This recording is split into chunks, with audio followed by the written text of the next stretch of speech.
Dustin Pedroia, one of their spark plugs at the top of their lineup. We'll see what the rest of it looks like.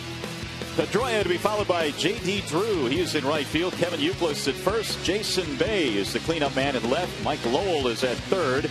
Big Poppy's still struggling. He's the DH batting sixth. Veritek will catch. Jacoby Ellsbury had a nice night last night. And Nick Green is batting ninth. And he is playing shortstop. Our Dodge scouting report tonight on Armando Galarraga from pitching coach Rick Knapp, who says he was encouraged with Armando's last outing. To me, the most glaringly obvious positive that came out of the outing was when he missed below the strike zone. He was in the lane, in the the home plate lane. He just missed below the strike zone more than he has been, and that's a good sign. That's a good sign for him, because that means everything's kind of going in the right direction as far as putting the ball over the plate.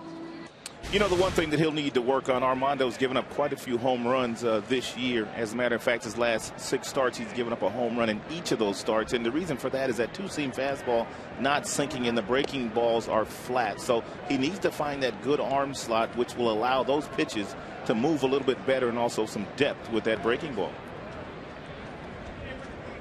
And for Armando Galarraga, looking for a victory tonight. If he can get one, it'll be his first since April the 26th.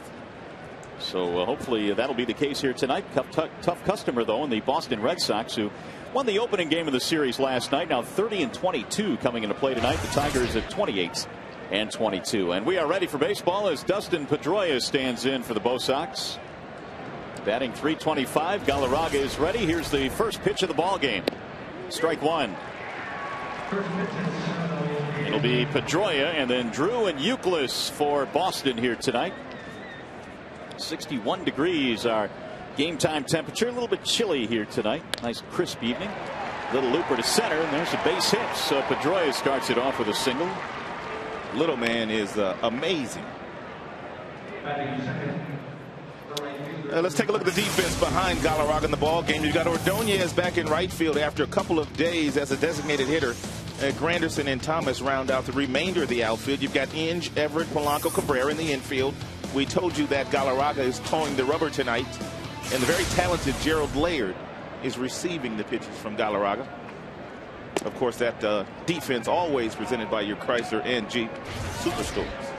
Here is J.D. Drew, who last night was 2 for 5 with an RBI, batting .253 this year. 7 home runs for Drew. Stressful lineup that you have to go up against. This Boston Red Sox team will run at you, and J.D. Drew is the perfect guy to bat second. He's a pull hitter, and with Pedroia always on base, huge hole on the right side of the infield because Polanco obviously has to play double play depth a little closer to second.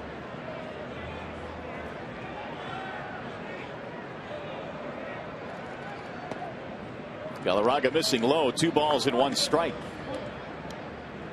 I mentioned that Armando's last win was on April 26th at Kansas City. Has not had a victory since, but his last start showed signs of progress. 7 innings, 3 runs in Baltimore. It was a 5-1 Tigers loss.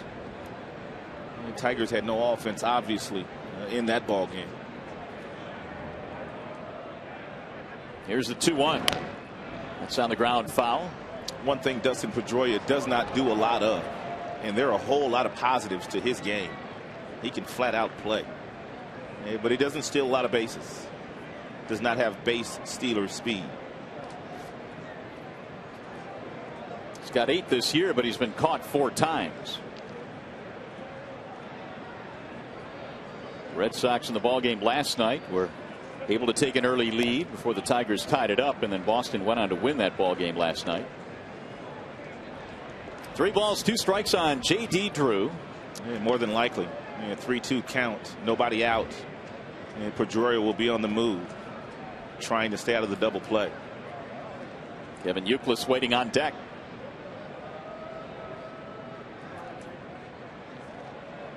Runner holding on 3-2, and it's driven in the air deep into right field. Maglio turns on this one, and it's gone. J.D. Drew has just hit his 8th of the season, and he has Galarraga muttering to himself. Didn't take long tonight for the Red Sox. They lead 2-0. Well, just got finished talking about the fact that Galarraga's given up quite a few home runs already this year. And that's one of the things that he needs to limit against this Boston Red Sox team. He's got to get the ball down. It looked like a slider that he was trying to throw over the plate for a strike, right in the happy zone of most left-handed hitters. And Drew found the seats in right field. JD needed one home run to get to 200. There it was. Here's Euclid. Strike one on the Red Sox first baseman. This is a good baseball team. It's a really good baseball team. It has been a good baseball team since Terry Francona took over 6 years ago. Well, it may not be the flashiest team in terms of having a lot of terrific athletes. They just have some guys that can play the game. They got good baseball players, unselfish players. They know how to play the game. And that's exactly the way their manager Terry Francona played the game.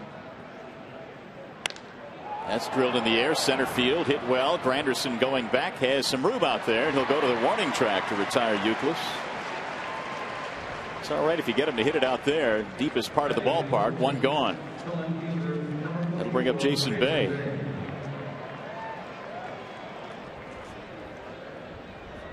Yeah, here's the numbers on Galarraga updated.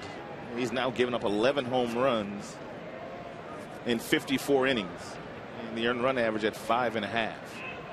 After his first 3 starts of the year, who would have thunk that we would be looking at numbers like this from Galarraga? After winning 13 games last year, he looked like he was on a mission to win at least that many again. Bay skies the first pitch into shallow left. Everett calling off the left fielder, and Adam makes the catch. 2 gone. Well, you're right, and especially coming off that 13-win season last year. He came out and pitched well on opening day here in Detroit against Texas. Got a win against the White Sox the next day, or the next start. And since then has really scuffled to get it going. He is behind here tonight, 2-0.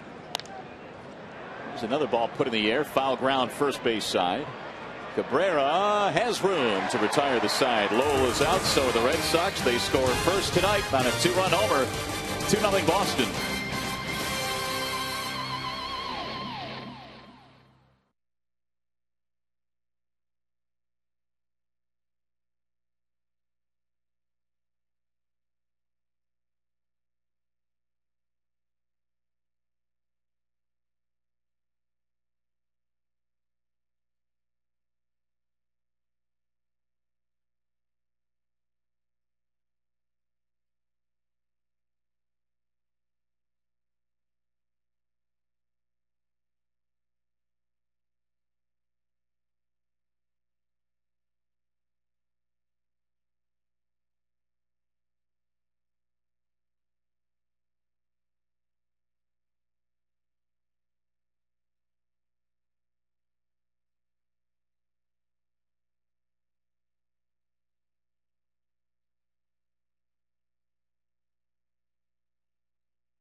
Detroit nothing. Jim Leland's lineup is as follows tonight.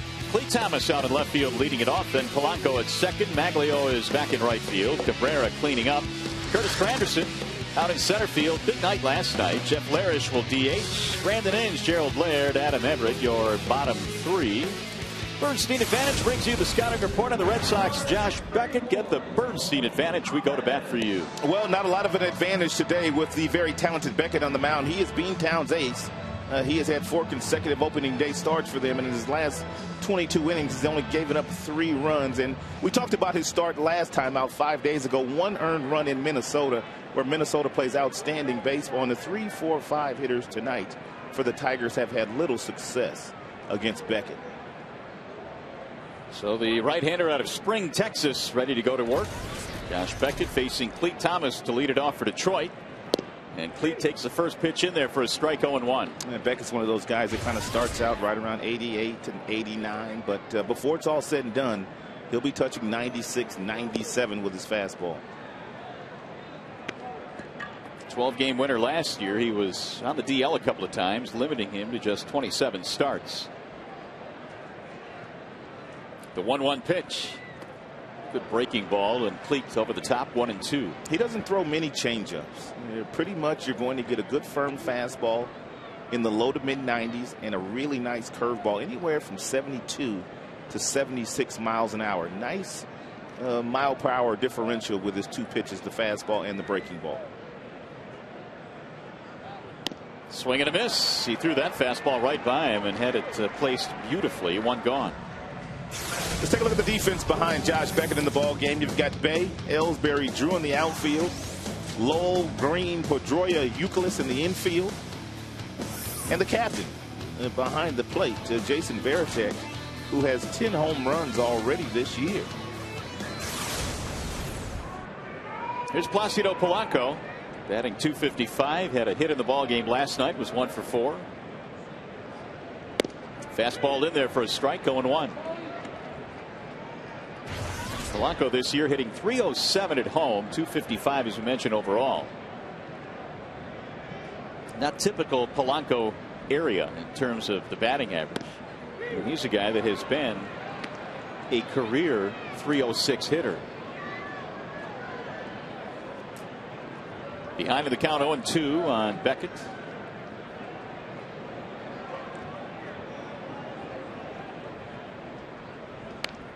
Checked it foul. Look out. Back into the seats. That almost picked off the cotton candy guy. You don't want to get him. No. Here are those splits we were talking about.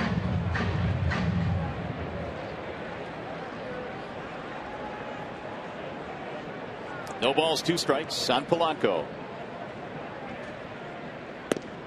That sails inside and high.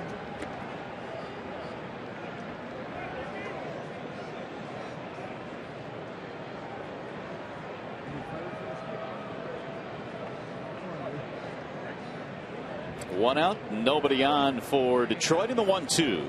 It's a ball outside, 2-2 now on Polanco.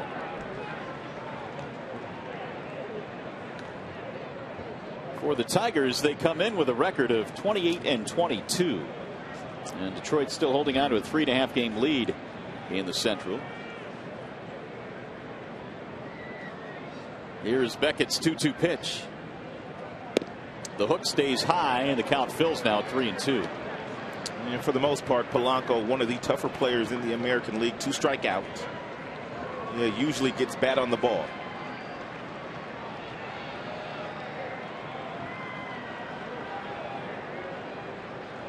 Now the full count pitch. He fouled that one away to stay alive. Beckett's challenging him with a fastball. That's one thing about Beckett. You don't have to worry about him trying to trick you. In 3-1 counts, 2-1 counts, 2-0 counts, he's going to come right after you with a well-located fastball. There's another one. He tried to hit the outside corner that time, and Polanco spoils another one. Beckett last year picked up the 1,000th strikeout of his career, and it came against the Tigers. He struck out Brandon Inge. That was last May.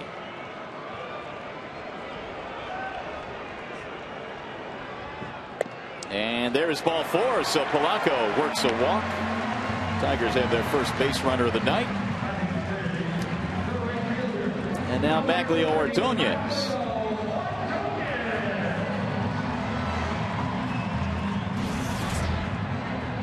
Maglio at .279 was 1 for 4 in the ball game last night, which means he's hit safely in 17 of his last 18. But as Jim Leland has said over the last week and really has emphasized, the big guys really have to get a little bit more consistent. And even though they have gotten terrific lifts off the bench from some of the younger players, they still will need Maglio to get back to form. Cabrera, of course, has been very good throughout most of the season. He is waiting on deck. Mags has only 2 home runs so far this year. He chops this one right in front of the plate. Varitek will take the out at first base as Polanco moves up. 2 gone. That's going to set up Miguel Cabrera.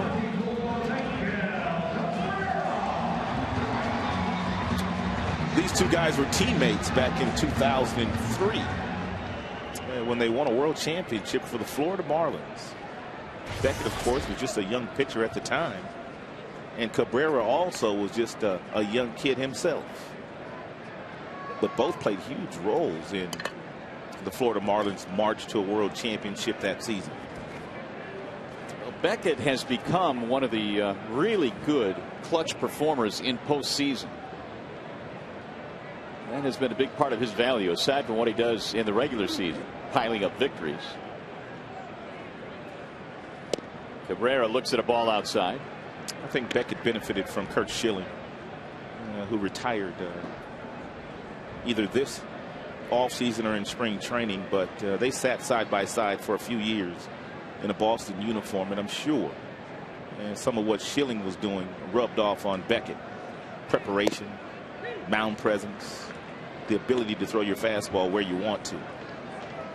Curt Schilling was huge on preparation, wasn't he? Yes, he was. Here are the postseason numbers we were talking about: a 7-2 record and a 2.9 ERA. That's tremendous. That's how you win championships.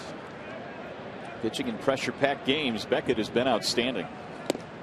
That'll sail outside, 2-1. Beckett will come inside on occasion, but it's a couple of inches off the plate inside. And for the most part, he's got a real good firm fastball away from his arm side at the knees at real good velocity.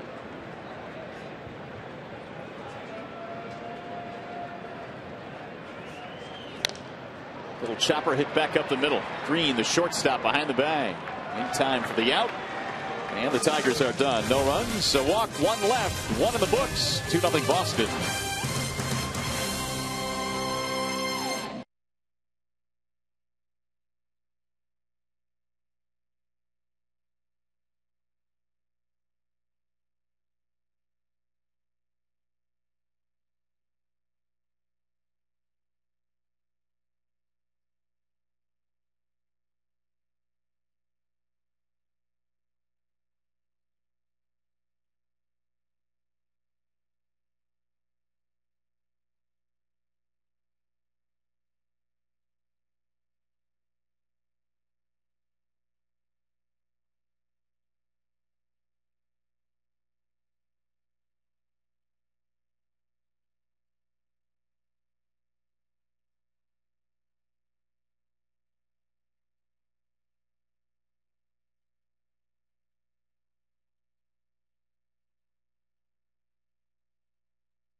Well, the Red Sox lead at 2-0 as we go to the top of the second, and Galarraga back to the hill. And he is facing Big Papi David Ortiz, who will start things off. Ortiz, Veritek, and then Jacoby Ellsbury. 186 average last night. Ortiz had a hit in his first at bat. He beat the shift going the other way and then struck out a couple of times, finished 1 for 5. Jim Leyland saying before the game they had discussions before last night's game on whether or not, because Ortiz was struggling, they wanted to employ the shift. Apparently, or obviously they did, and they are again here tonight. This is something Ortiz has faced a lot for the last few years of his career. But in his last 10 games, 17 strikeouts and an average below 100. He's scuffling. Rolled foul first base side. 2-2 now on Ortiz. You just wonder if this guy, when he catches fire, he's really going to carry this team a little bit, because he certainly has that ability. Whether or not it's going to happen remains to be seen. Galarraga's 2-2. Little bit low. Kind of gives you an idea of just how talented the Boston Red Sox are. For Big Papi to be struggling the way that he is struggling right now, but yet they're only one game behind the New York Yankees as we speak. Rolled toward the left side of the infield. Inge will gobble it up, and Ortiz is out, one gone. It is a 5-3 ground out. That Yankees team absolutely rolling right now. 10 games over 500. Yeah, but these two teams expect to be neck and neck all season long. And if Toronto gets their offense perked up again, they may be in the conversation too. Well, they were for the entire month of April. And then into May, then they kind of went into a tailspin a bit, but still only 2 back. Here's Jason Varitek.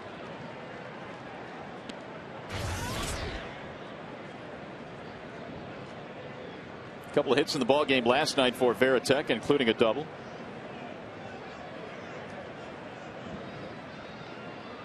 He is the second longest tenured Boston Red Sox, behind Tim Wakefield, who the Tigers will see tomorrow. Wakefield will get the start for Boston. There's Wakefield, the knuckleballer, still going strong. Varitek stays alive. You're talking about Varitek's power numbers. 10 home runs already this year. Last season he had a struggle of a year. He hit only .220. 13 home runs and 423 at bats. Well beyond that pace this year. The 0-2. He has been in a Boston uniform since 1997.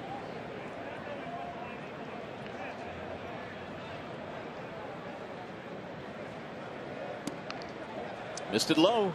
2-2. Galarraga gave up the 2-run homer to J.D. Drew back in the first. That's how the Red Sox took their lead.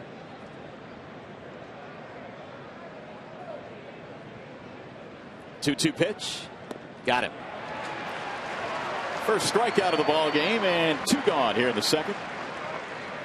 Pretty good pitch by Galarraga. If he continues to work here, south of the knees, with some good movement, good depth on the breaking ball, then he has a chance of staying in the game for a while. So he has retired now 5 in a row since that home run back in the first by Drew. Here's Jacoby Ellsbury hitting a solid .304. Looks at strike one. This Boston team is not afraid to go up there and take a strike. There are some teams that will swing at the first thing that they see, but this Boston bunch is very, very patient, and they love to work counts. And it's amazing because you talked a little bit about this last night. It seems like 1 through 9 in their lineup, they are not afraid to hit behind in the count. That's key. Their hitting instructor, Dave Magadan, was a real good player himself. Didn't hit for a lot of power, but he was also a guy that was an on-base percentage guy and wasn't afraid to hit behind in the count. And Francona was a pretty good player himself. Outstanding collegiate player at the University of Arizona. Golden Spikes Award winner. There's David Magadan, their hitting coach.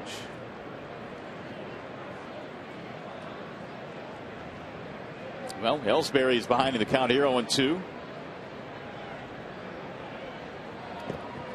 Armando bouncing one in. Jacoby right now is second in the majors with 22 stolen bases. He has speed to burn, is a terrific outfielder as well. That's one of the things that the Boston Red Sox have done an outstanding job of under Theo Epstein, their current general manager. They draft well and they develop their players real well. And you talked about the fact that he could run. This is what he did on April 26th against the New York Yankees with Andy Pettit on the mound, a left-hander with his back turned to him. A straight steal of home plate. He was in safely under the tag of Jorge Posada. You don't see the straight steal very often. Chop to third. Inge is going to have to hurry. Nice scoop. Ellsbury is out. 1, 2, 3. Go the Red Sox. We'll head to the bottom of the second. Boston up 2-zip.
It's a clash of fierce AL Central rivals when the Cleveland Indians visit the Chicago White Sox to take on Jim Thome and the White Sox, of course. Coverage begins Saturday at 4 p.m. on your local Fox station. The White Sox team playing some decent baseball. Well, they got enough talent. You knew they would. And I assume they'll be in the race the rest of the way. Granderson leading it off. They're trying to get a starting pitcher, too. They're trying to get Oswalt. They're trying to get Jake Peavy. They're trying to get one of those big guns out of the National League. Nobody wants to go. No, they don't. Granderson, Larish, and Inge here in the second. Pop him up. Shallow left field on the charge is Jason Bay. And who wants it? Nick Green almost got in the way.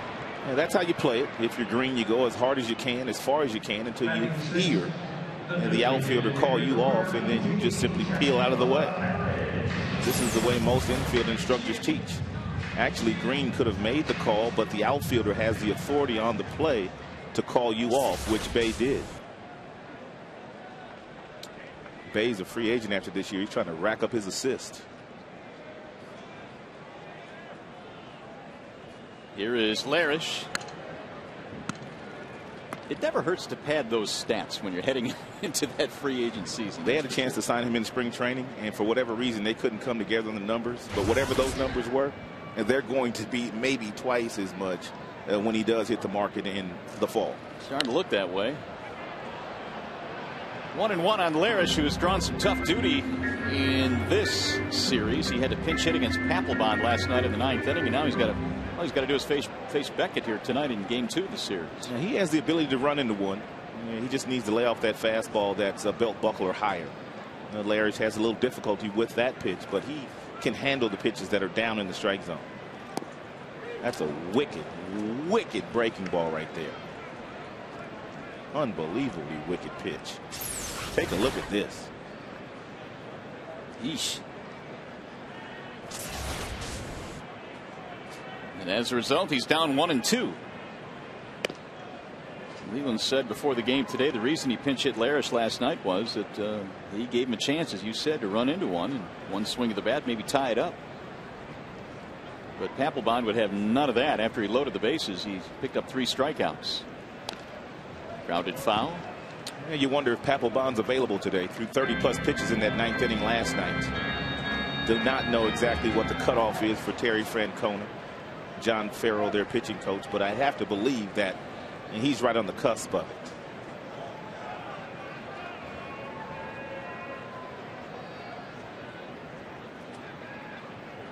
it. Strike 3.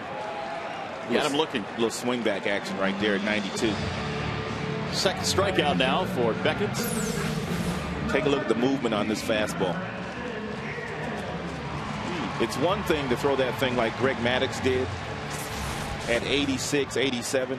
It's a whole nother ball game when you're throwing it at 92, 93 with that kind of movement. Here is Brandon Inge.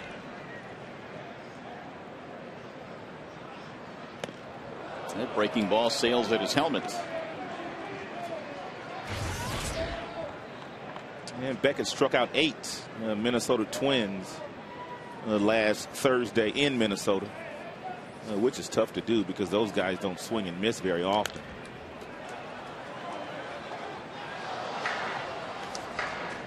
Beckett's also one of those guys that is not afraid to pitch inside. He certainly has intimidating stuff, but he will move you off the plate when he feels that he needs to. The 1-1 is a strike called, 1-2.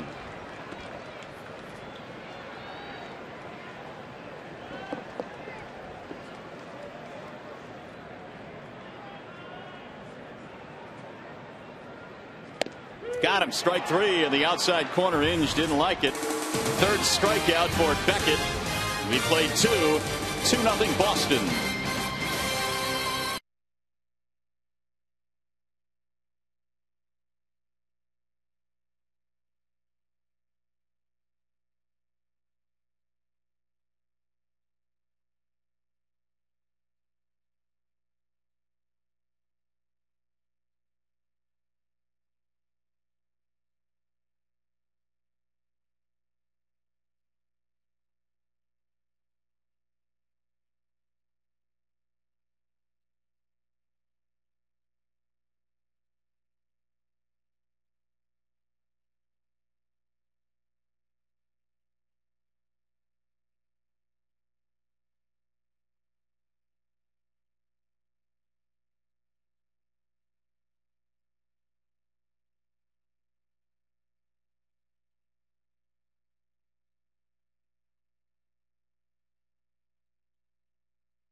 Tire, trust us, will make you happy you came in. That's a promise.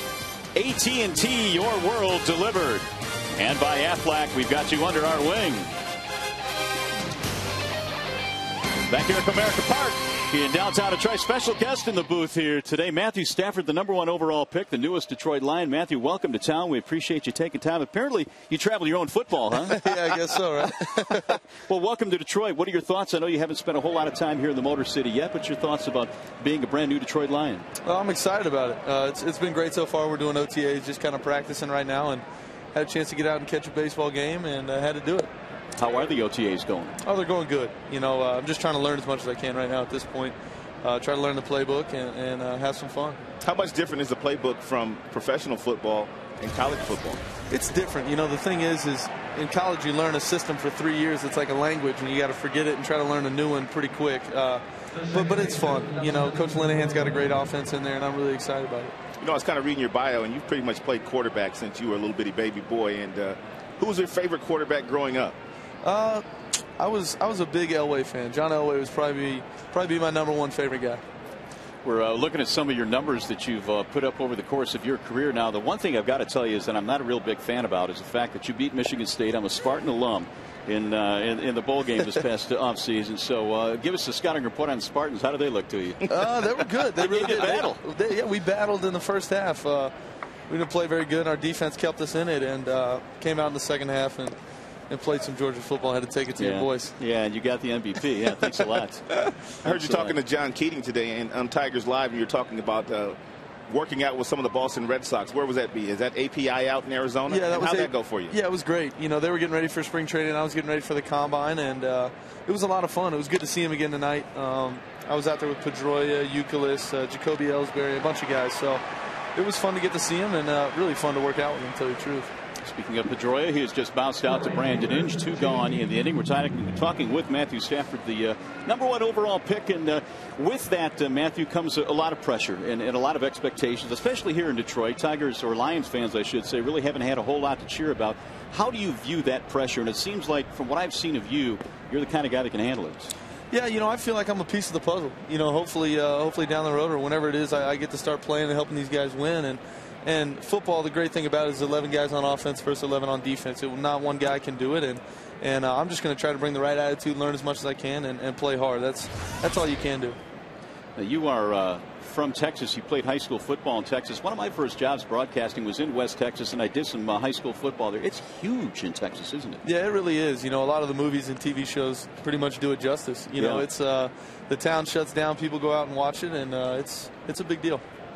How about the game at the professional level? I know you really haven't put the pads on. There hasn't been any games, but is it a lot faster than the college game?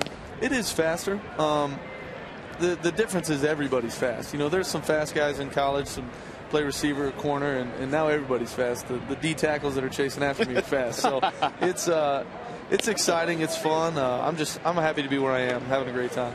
How about your career at Georgia? Obviously, that prepared you, I think. It's always been a very good football program at Georgia. How did that prepare you maybe for this opportunity? You know, I played in the SEC, you know, obviously at Georgia, and there's some great defenses and great defensive players. It's probably, in my opinion, the fastest conference in the country, and that helped me out with the speed. Well, we're looking forward to seeing what you can do in a Lions uniform. Matthew, thanks for stopping by. Good luck in the Motor City. Yeah, thanks for having me, guys. Thanks, bro. Yeah. It's #1 pick Matthew Stafford here with us, spending some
Here we go in the bottom of the third now at Comerica Park. Boston on top 2-0. Tigers facing Beckett here, and they will have Gerald Laird, Adam Everett, and Cleet Thomas. And our thanks to Matthew Stafford, who joined us for a half inning. The Lions' #1 pick, the overall #1 pick in the NFL draft.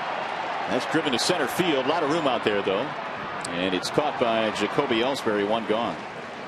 He's a very nice man. Kid. Very impressive young man. He's got some big hands, too. You shook his hand, didn't you? Yeah, I did. He's got some big mitts. Yeah, he sure does. No wonder why he can throw that football like he throws it. You know, we have had the great fortune here. A couple of years ago, we had Calvin Johnson in the booth with us. Yes. Lions' #1 pick, the wide receiver, and now Matthew Stafford. So hopefully the future is looking up for the Lions. We even had Detroit's own, the bus up here. Oh, Jerome Bettis. Yes, after Pittsburgh won the Super Bowl a few years ago.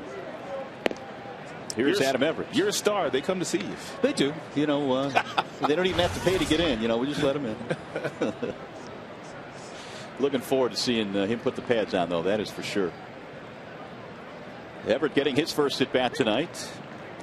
The Tigers have only one base runner, and that was a walk to Polanco in the first. They are in search of their first hit against Beckett. Everett hit .318 in the month of May, coming off a really good month. Here's the 1-1. It is Beckett cat. Yeah, he's cut from the same cloth as a Verlander, a Greinke, a Halladay. Your upper echelon starting right-handed pitchers in the game of baseball today. Tough to beat. Here's Green for the out, 2 gone. Well, this Sunday the Tigers host the Los Angeles Angels at 1:05. It's an every kid every Sunday giveaway day. All kids 14 and under receive a Justin Verlander hat. For tickets, call 866-66-TIGER or log on to tigers.com. That's a hat you're going to want to have. Absolutely. Bonderman standing next to Verlander.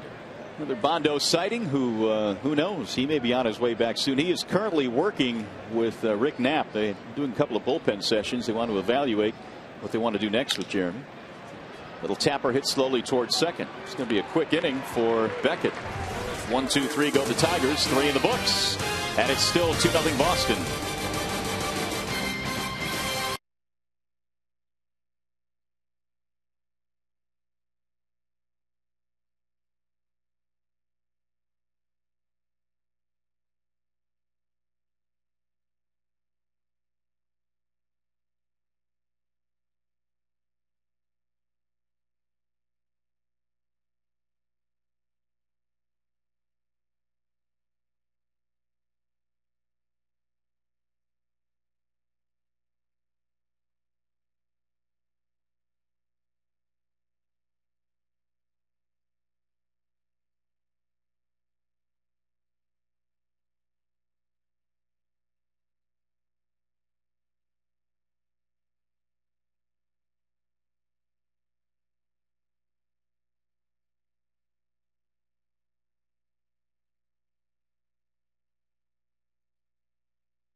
Francona, who are the 2 managers to win 500 games with the Boston Red Sox?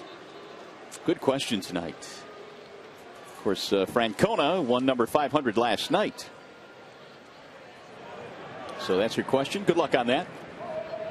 Here is Kevin Youkilis as we go to the 4th inning. Youkilis, Bay, and Lowell tonight.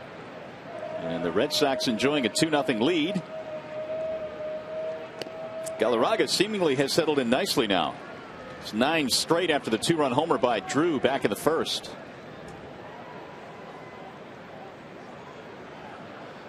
Euclid fly deep to center field in the first inning, 0 for 1. And they will appeal. He did not go. Jeff Nelson, first base umpire, said he held up 1-1. You know, I was talking to Euclid in their dugout before the game, and I was asking him why he held the right hand above the bat and kind of in a circular motion wiggled it down to make contact with his hands. That's deep behind the bag at third. Inge can't hang on to it, and Euclid will be safe. Base hit.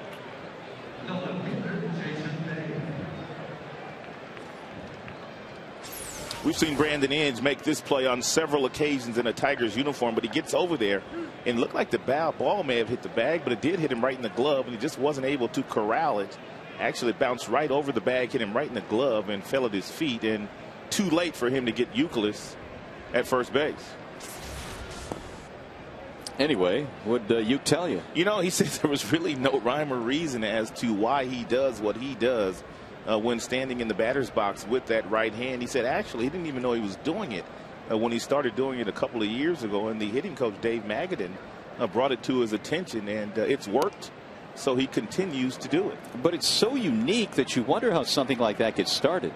I've never really seen anybody do it. I mean, he kind of holds the right hand up, and then with each of these circular motions, one time, then 2 times, and then about the 3rd time he wiggles the bat, the hands make contact, and that's about the same time the ball's in the hitting zone, and he's ready to start his swing. And boy, can he hit. Yeah, it works for him. Yes, it does. Good bender in there for a strike on Jason Bay. 2-0 breaking ball. Usually hitters will tell you I started doing it in college and it just kind of felt good. It's kind of my trigger. It's my starting point. It's what feels good to me. Guys are superstitious, but he said I wish I could give you a better answer, but something more sexy. But no. I got nothing for you. At least he's honest. Could have made something up. It's all good. I like the way he plays the game. Again, he fits into that mold of just really good baseball player. Not the most athletic guy out there. Has won a Gold Glove. Helps his team win. Meanwhile, it's 3-1. Danger time here on Bay. He rolls that one foul. 3-2. It's a pretty good location there. Yeah. Bay's a dead pull. Fastball hitter. As a matter of fact, he played long ball in the ball game last night. His spray chart will tell you everything he hits pretty much to left field. So that's a good pitch by Galarraga, staying away from him.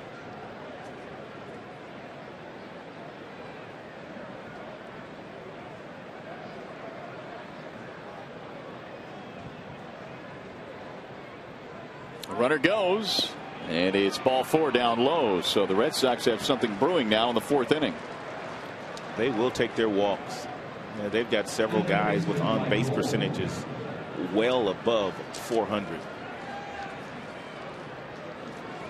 It's the first walk allowed by Galarraga. Trouble brewing now for Mike Lowell. He's a double play candidate, that's for sure. He's not running well, had hip surgery last year, and he's already grounded into a ton of double plays this year.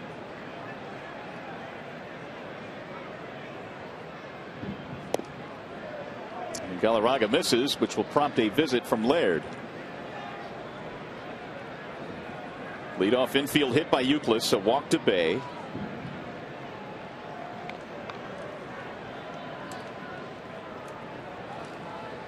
And Mike Lowell, who was the World Series MVP back in 2007.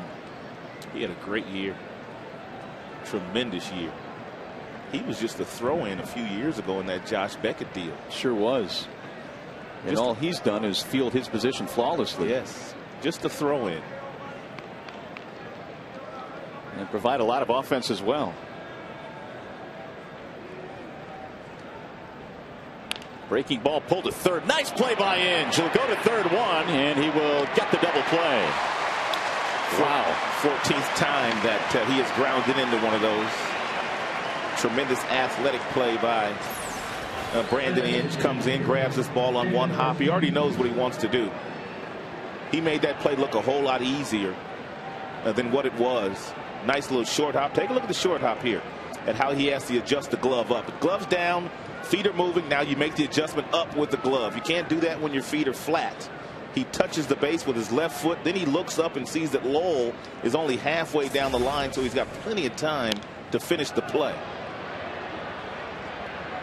So that'll help Galarraga's cause here. 2 gone with the man at second base for the slumping David Ortiz, who bounced out his first time. And Ortiz now is 4 for his last 30 at bats. And of course, that replay in Exmo brought to you by our good friends at Lincoln Mercury, Mario. That is a terrific tool. I love Exmo. We even had a squirrel on Exmo last night. We did. We had some fun with that squirrel last night. Players love Exmo as well. They really love the way it slows down everything, and they can mechanically really break down their swing frame by frame. Pitchers as well. 1 ball, 1 strike on David Ortiz. What if I told you that since 2003 there's been only 2 players that drive in more runs than Big Papi, A-Rod and Pujols? I would believe you. You would believe me? I would believe you. But boy, is he going through it right now. Here's the 1-1. And it's stunning to see what he is going through because of that stat that you just gave us. 1 year ago today, he had 12 more homers. Well, usually you don't go through it for 2 months. I mean, everybody gets off to slow starts from time to time, or has a bad month or a bad 3 weeks. But David has basically been going through it for 2 straight months. Really, you can go back further than that because he struggled in the World Baseball Classic playing for Dominican Republic. 2-2. But he is a top-notch individual. There's no debate about that. Well, from what we are told, he has kept his demeanor, which has been an affable one. There's no question about that. Always smiling, bouncing around, and even through the struggles. The 2-2 in the air. Center field. He got a lot of this one. Granderson going back, still going back to the wall to make the catch. Got to get back in that weight room, Big Papi. Put a charge into it, but these days not deep enough, especially in this ballpark. Grandy to the wall.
Again tonight, other than Terry Francona, who are the 2 managers to win 500 ball games for the Red Sox?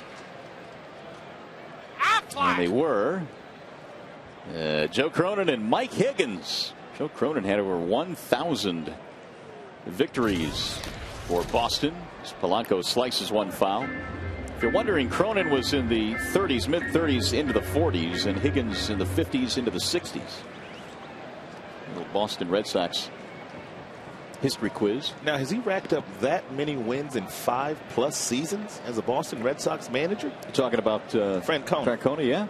Last night was number 500. Goodness gracious. He's had some good teams now. Well, that's true. That's true. But he is a terrific manager.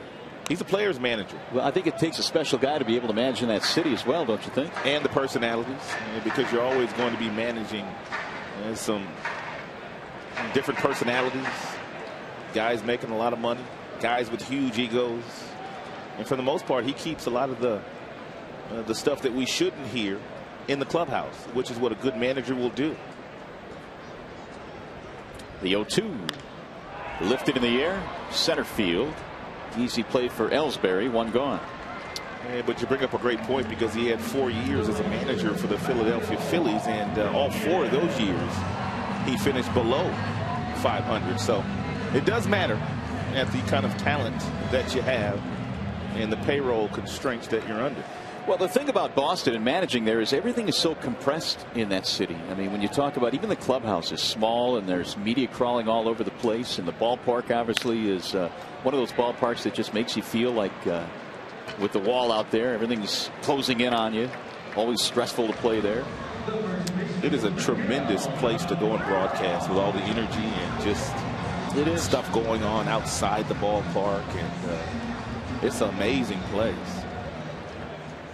Maglio bouncing out to Pedroia for the second out. And meanwhile, Beckett is in cruise control mode right now with Miguel Cabrera standing in. That's why last night's game was big. And with Daisuke on the mound and the Tigers having him on the ropes in so many different innings. But give Daisuke some credit. He was able to pitch himself out of some jams. Well, Beckett had a 6-pitch third inning. He has thrown 6 pitches now here in the 4th. Tigers still searching for that first hit. Their only base runner, a Polanco walk in the first inning. It'd be easy to say, to kind of make him work a little bit more out there, but when he's attacking the strike zone as efficiently as he's attacking the strike zone, you don't really want to fall behind him. The thing that's impressed me about Beckett tonight is the fact that he has really commanded his fastball, and his control on it has been pinpoint. He got Inge looking at a third strike, and the outside corner back in the second. He has fanned 3 in this game. The 2-1. There's that fastball again right in the outside corner, 2-2. It's that swing back fastball. Well, Cabrera kind of gives up on it because he sees it up and outside, and all of a sudden, the last 5 feet, it takes a detour and hits the outside corner. Albeit Veritek pulled it back a little bit. Yeah, that was close. Swing and a miss. Down goes Cabrera. And another 1-2-3 inning for Beckett. 2-0 Boston.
victory.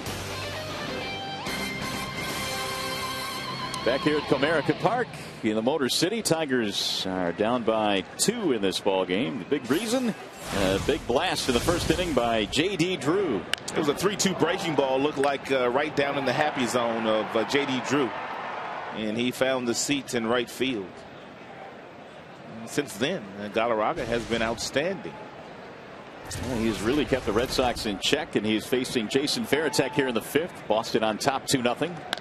And he skies one in the air to left center. Granderson and Thomas converge. Thomas, one gone. Galarraga gave up a single to Pedroia to start the game, then the Drew home run, and after that, not a whole lot. Tigers just have not been able to figure out Beckett. That's the only problem tonight. Here is Jacoby Ellsbury.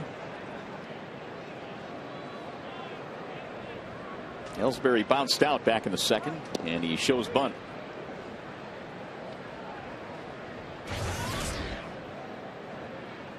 Batting .303.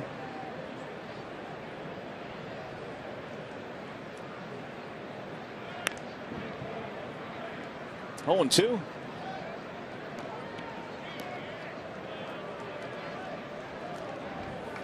Another souvenir. Another happy fan.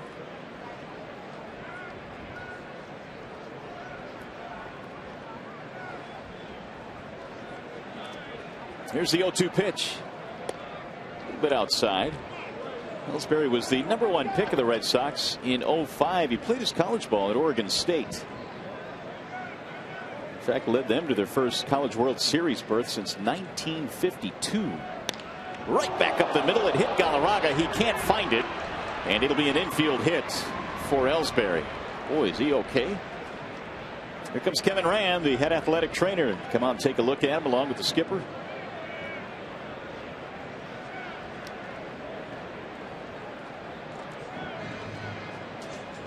See just exactly where that thing caught Galarraga. Looked like it might have got an arm.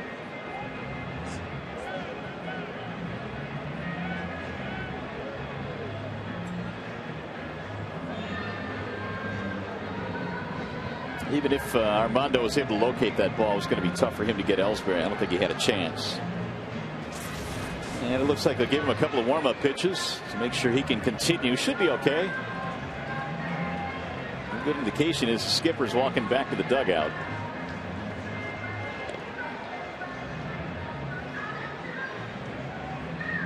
And he knows that the makeup of Galarraga is going to keep him in this game. He's not coming out. So he's all right. It's an infield hit for Ellsbury. And Tigers might need to pitch out to help Laird out a little bit with Ellsbury. Laird, outstanding throwing percentage, down to second base, throwing out would-be base stealers. But this guy here is on a whole nother level. Maybe first or second pitch. Meanwhile, we might see one. We'll see.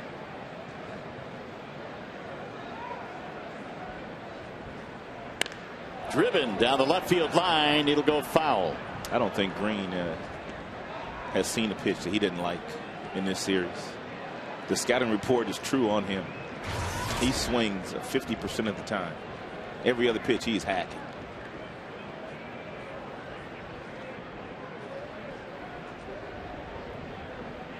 Oh for 3 in the ball game last night with a walk.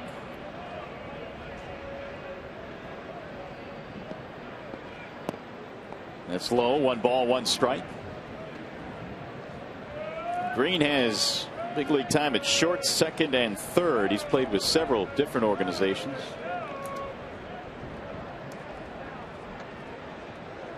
Including Atlanta, Tampa, and the New York Yankees.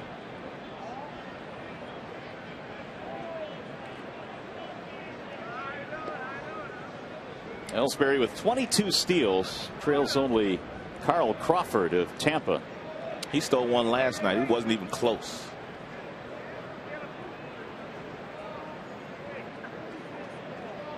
And if you weren't with us, we showed you that he stole home earlier this year in April. Straight steal of home. Looped into right center field. Going to drop. Base hit. Manglio goes over to get it. He'll cut it off. Coming to third base is Ellsbury. They're going to try and score him, and he will score. The throw missed the glove of Polanco, the cutoff man, and a double in RBI for Nick Green makes it a 3-0 ball game. Outstanding job of coaching third base by DeMarlo Hale. Outstanding job. Very seldom will you see, with a guy not stealing on the pitch, score on a double that doesn't get to the warning track. He is busting. He's coming hard. DeMarlo Hale starts to wheel him home. Ellsbury has another gear. And even if Polanco does get it, I don't think he throws out Ellsbury. It's a nice job of coaching by DeMarlo. Meanwhile, Green now in scoring position for Pedroia. 3 runs on 5 hits for Boston. 11th double this year for Nick Green. I'll give you an idea of how good Pedroia is. The Tigers fans know all about Ian Kinsler, the second baseman now of the Texas Rangers. But Ian Kinsler had to transfer schools in college because Pedroia took his job. Now that's good. Kinsler, one of the best second basemen in the league, along with Pedroia. Here's another tough play for Brandon. He'll fire and get him. Relay throw to third is Wild.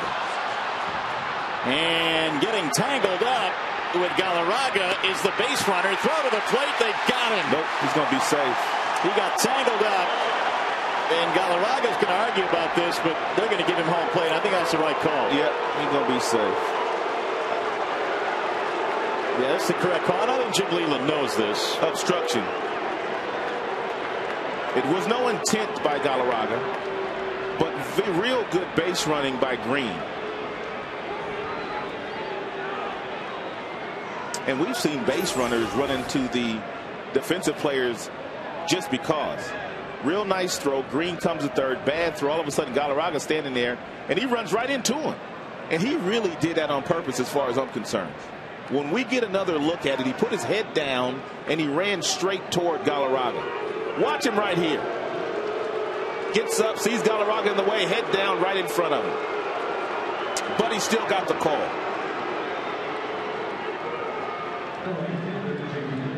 As a matter of fact, he ran out of the baseline to do that.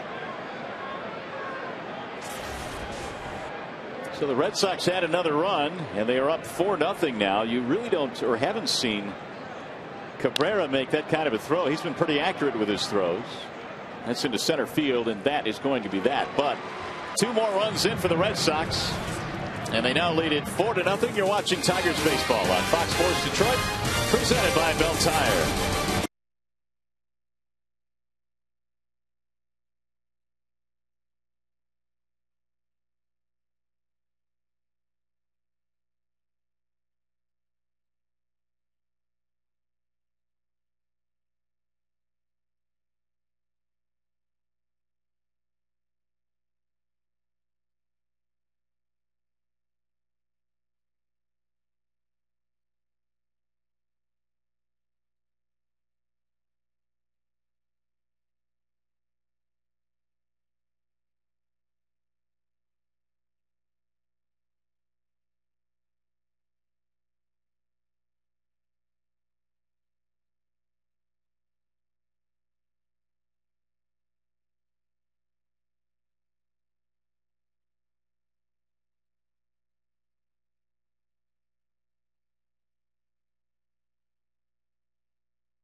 Heads up base running from second base. They get the out at first. Wild throw here by Cabrera. Now take a look at Green. He sees that Galarraga's in his way, and he does what most infield instructors would tell you to do, or base running coaches. You run right at the guy to see if you can get the obstruction call, which he does get, and he's awarded home plate, but he put his head down like a fullback. 2 more runs in, and the Red Sox now have a 4-0 lead as Curtis Granderson leads it off here in the bottom of the 5th, and the mountain has become a little bit bigger now against Beckett, who has not allowed a hit so far in this game. It'll be Granderson, Larish, and Inge.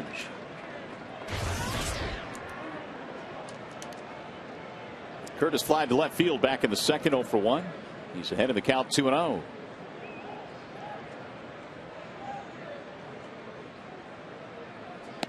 And there's a strike. Again, threading the outside corner, 2-1. By the way, on that call, that obstruction call, Galarraga is charged with an error. And Cabrera is not. So there's only 1 error on that play. You think Cabrera should have been charged with an error there? I think so, because I don't think Green comes home otherwise without the bad throw. But the official score has said that there's only 1 error. I think the official, I don't know for sure, but I think the official scorekeeper may have been thinking that even though it was a bad throw by Galarraga, he doesn't come home. Cabrera, excuse me. Bad throw by Cabrera. Green's going to get to third base no matter what. But I think he was judging by how the ball ricocheted back to whoever was back there who got it. Green would still be standing on third base.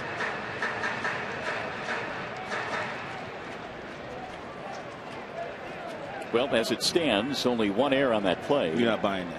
Well, I'm not, because again, I think if it's a perfect throw to third base, he's or safe. A good throw, he's safe. He's safe, and the runner doesn't attempt to go home. That's true. That's true. Strike 3 call.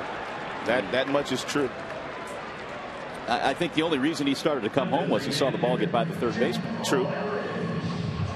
Meanwhile, Beckett is really tough tonight. Better than advertised, as a matter of fact. And really only getting it done with 2 pitches. Fastball and very few breaking balls.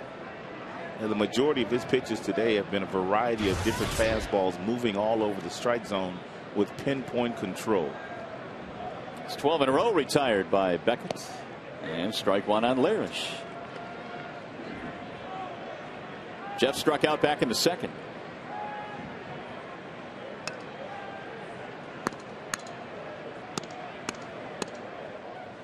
The 0-1.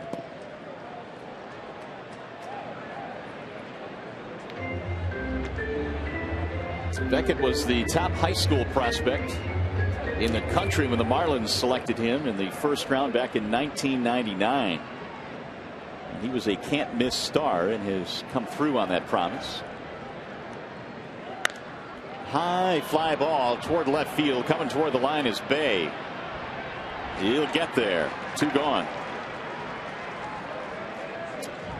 Hey, after the final pitch, stay tuned for Tigers Live with exclusive post-game comments from skipper Jim Leland, highlights from the game, and the upcoming preview of the next day's action. Tigers Live presented by your local Chrysler, Jeep, and Dodge dealers immediately after the game here on Fox Sports Detroit.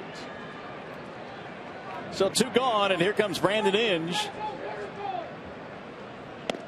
Hook missing inside, 1-0. The second time he's thrown a breaking ball to Inge tonight that has come up and in. He struck him out looking back in the second.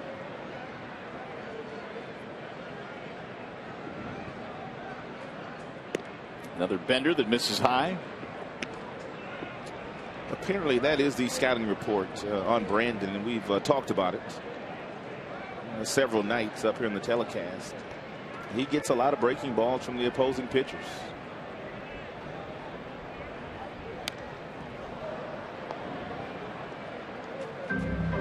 And it's okay every now and then as a hitter to sit on a breaking ball until you get 2 strikes.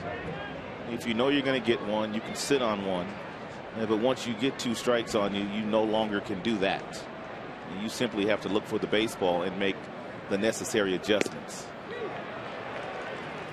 He's nasty today. He sure is. Oh, brother. 2-2. Beckett gave up a walk to Polanco in the first inning. The Tigers Have not had a base runner since. 13 straight retired. And the 2-2. Got him. Strike 3. Again looking. 6 strikeouts for Beckett. 14 straight retired. Beckett has not allowed a hit through 5.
For nothing in favor of Boston as we go to the tops of the 6th inning here. Of course, Hal Newhouser was a mighty lefty for the Tigers in his day. How about this mighty lefty?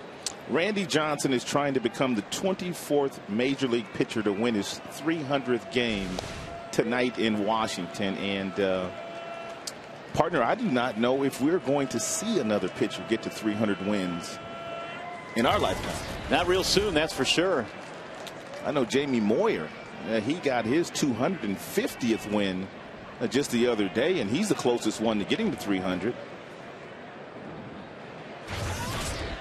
Well, when it comes to dominant left-handers, and I know you got a chance to see him pitch up close and personal in Arizona, but that guy might be the most dominant left-hander I've seen pitch.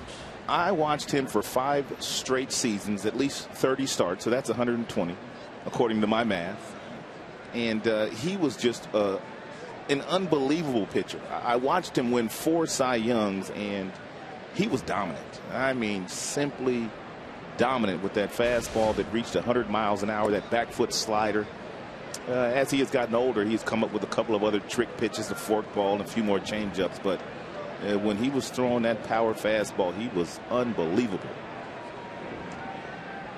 3-1 on Euclid, and hey, he got another walk. Their game is delayed in Washington tonight, where Randy Johnson is getting a start. Do you think anybody else will get to 300? You know, I'm trying to think of the list. I mean, you talk about Moyer. I don't know that he can get 50 more wins, can he? I mean, look at a guy like Beckett, for instance. I mean, he was out there just dominant, and we talk about him every year about being so good. He came into this year with 48 career wins. He's 28 years old. He's good, but we're talking about different animals here. And I know CC Sabathia is one guy that's been mentioned because he's racked up so many wins at a young age. There's a strike. 1 ball, 1 strike. Well, it does do one thing. It makes you realize the guys that have reached that level have been something special. You need longevity. Obviously, you need talent. You need a few breaks along the way. True. I mean, because Wins and losses are not always in your hands. I mean, you can pitch a great ball game and take a loss. And all the strikeouts, all the wear and tear on his left arm.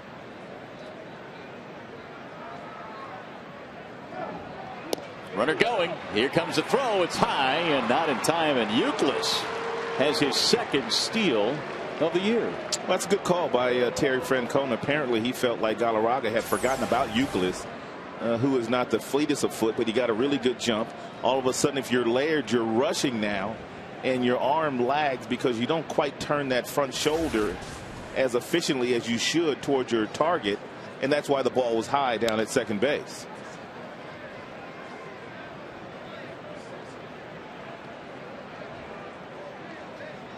It's a good team. I mean, it's a really good team.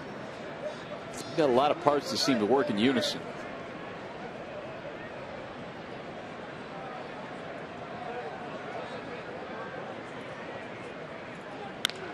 Line drive caught by Polanco, and he got him at second base. He won the race over Euclid, who doesn't agree with the call. And that's a situation right there where Euclid really did not make a mistake. Polanco was simply playing in his back pocket because he was holding him close. He's already running toward the bag. As soon as the ball was hit on the line, Euclid did what good base runners do.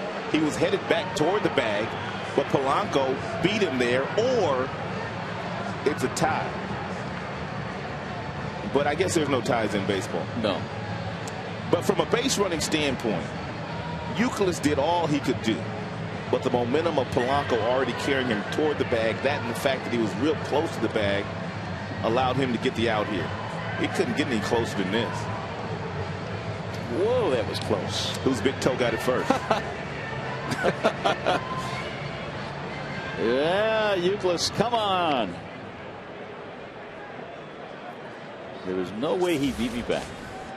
Mark Carlson disagrees. Strike one on Mike Lowell.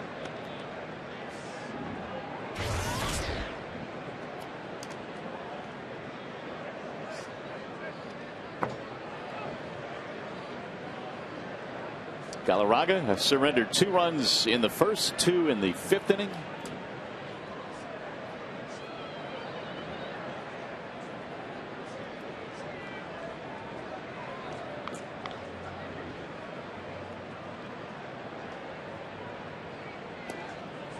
That'll miss low. 1 ball, 1 strike on Lowell. He also hit into a double play. 5-3 double play back in the 4th. He's 0 for 2. Lowell played in 3 All-Star games with Florida, 1 more with Boston. Ground ball left side, base hit. 2-out single for Lowell. It's his first hit in this series. 1 for 8. If you're Cabrera, you could possibly play behind a Lowell with the left-handed Big Papi standing in the batter's box. He's not going to run. And Cabrera will look in and he'll see exactly what Jim wants him to do. And I'm sure Jim might say go ahead and play behind him.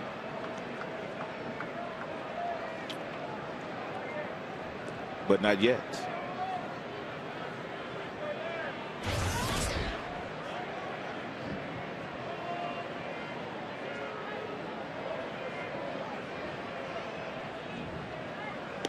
Waving a miss.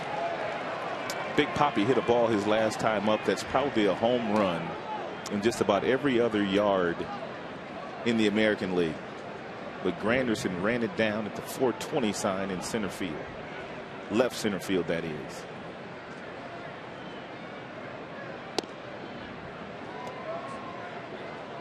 That's just the type of luck he has had in a season that has just never picked up any steam. He's 0 for 2 tonight and now 4 for his last 31 at bats.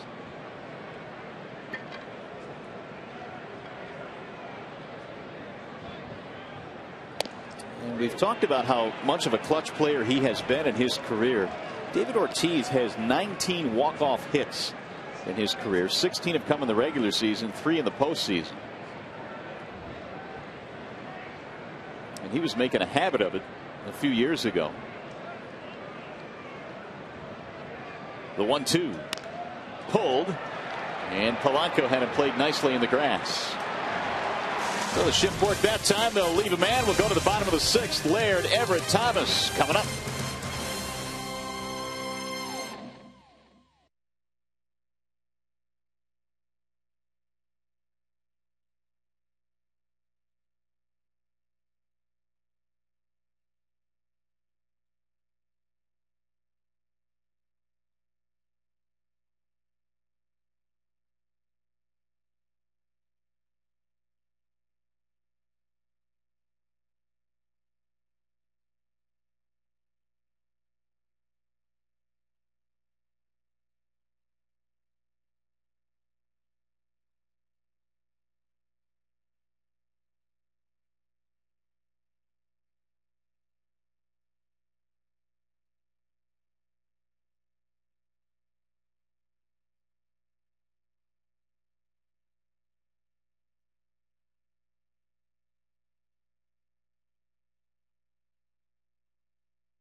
And all Josh Beckett in this game tonight. He has 6 strikeouts, but take a look at the location of the strikeouts. He is staying out of the center of the plate. He's got that swing back fastball. He starts inside, catches the inside corner against the left-handers at 92, 94. He's got great depth with his breaking ball. He's 10 of 16 in first pitch strikes. He has been absolutely filthy today. That's Coors Light Freeze Cam, brought to you by your Frost Brewed Coors Light. Well, and because of that, he's retired 14 straight, has not given up a hit, and Gerald Laird will lead it off here in the bottom of the 6th. 11 of 17 now of first pitch strikes against the Tigers. And he has needed very few pitches to do so. Laird, Everett, and Thomas in the Tigers' 6th inning. Here's the bunt. Third base side. Stay fair. It's going to go foul. Laird will do that. They had Lowell back at third base, but it rolled foul.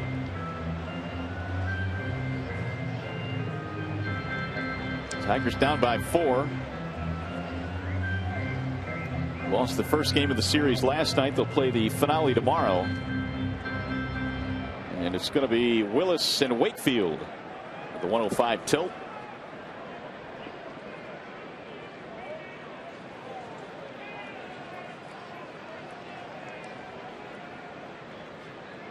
Here's the 0-2.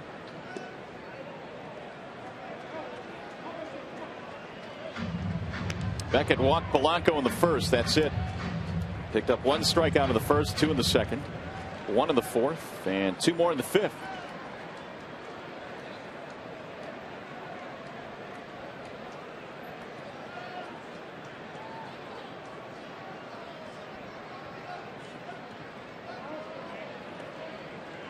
Two and 2.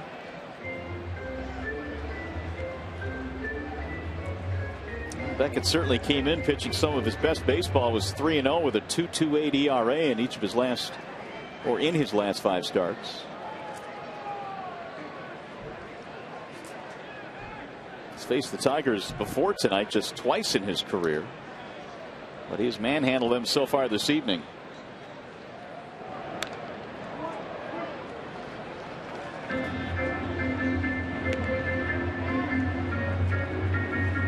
Two and 2 on Gerald Laird.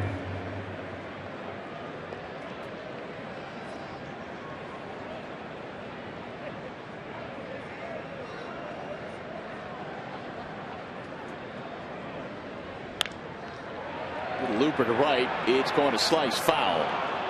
Gerald took that one the other way. Almost dropped it in. This has been the toughest battle that Beckett has had since the first inning when Polanco worked him for a walk.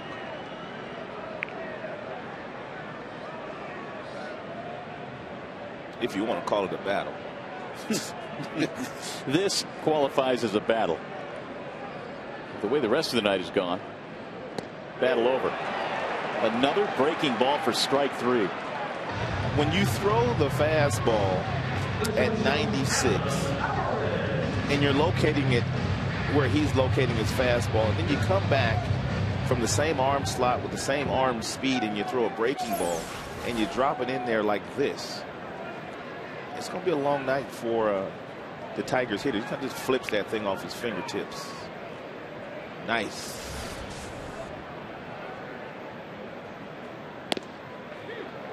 Adam Everett bounced out back in the third.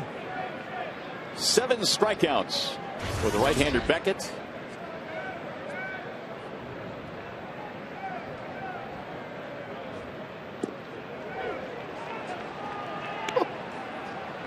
He's throwing everything for strikes tonight. Oh, he's dealing. 0-2 with 2 pitches. But he's using those 2 pitches effectively, changing speeds on the fastball. Some are at 89, some are at 95, 96. Changing speeds with the breaking ball as well. So in essence, he's got 4 pitches out there because he has thrown very few changeups. And really only uses his changeup to left-handed hitters.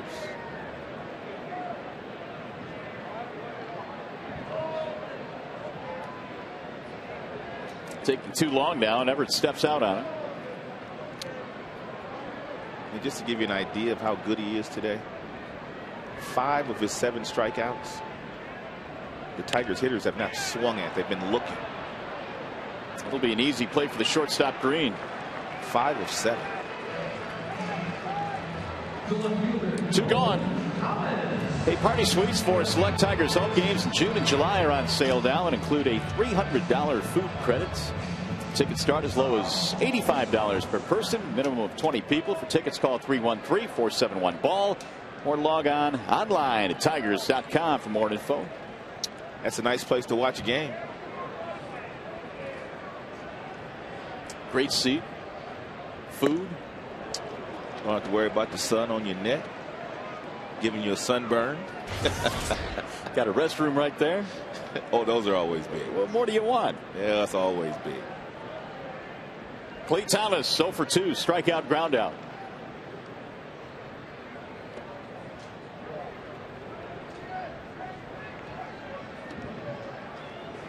Thomas now 0 for 5 in the series. Had that 2-homer game on Sunday, or Saturday I should say, in Baltimore, leading the Tigers to a victory.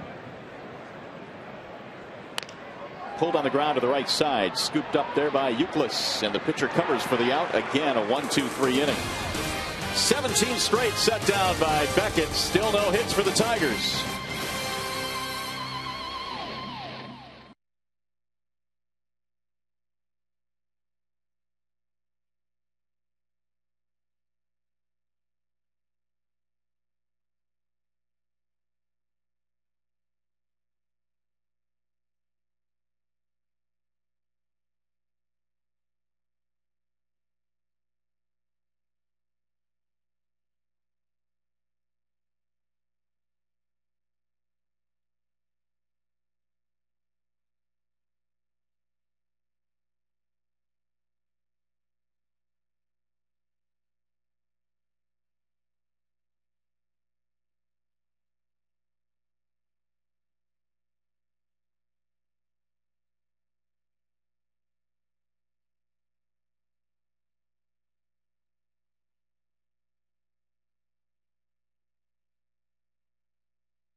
Red Sox coverage begins just prior to the first pitch at 1 p.m. That's Tigers baseball presented by Bell Tire tomorrow afternoon on Fox Sports Detroit and in high def on Fox Sports Detroit HD. Wakefield and Willis, your pitching matchup tomorrow. Meanwhile, Galarraga goes back to work here in the 7th inning, facing the 7, 8, 9 men, Varitek, Ellsbury, and Nick Green.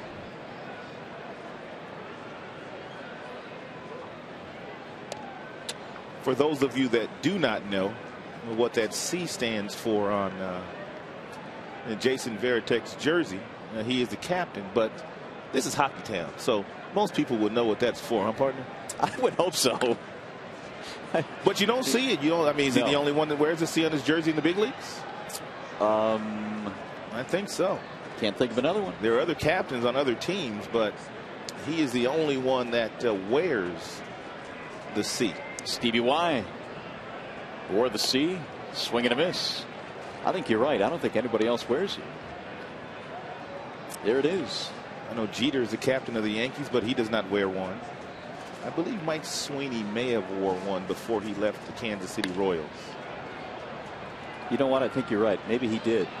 Sweeney, that is. It's a good play. Told you your old man had good hands. And the little guy's happy. Slapped him upside the head. That's how we do our boys. Here you go, son. Nice little slap on the back of the neck. Bouncing ball to short. Everett scooting over to his right. Varitek out by half a step. Well, this game, by the way, is available in crystal clear high definition on Fox Sports Detroit HD, sponsored by Comcast. Stunning HD. Crystal clear. And a nice night. Crystal clear night. Here's Jacoby Ellsbury. Fouled away 0-1.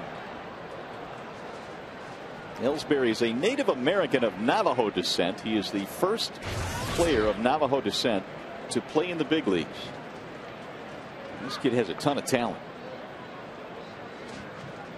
Mentioned earlier, went to Oregon State. He played against Dustin Pedroia and also Jeff Larish when they were at ASU in college.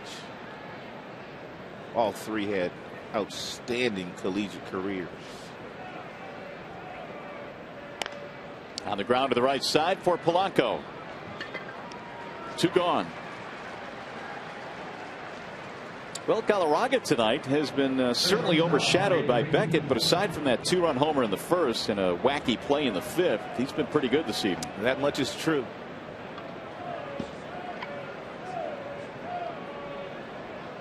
But that guy there has been really good. He's given up just 1 walk tonight. And you notice no one's sitting close to him.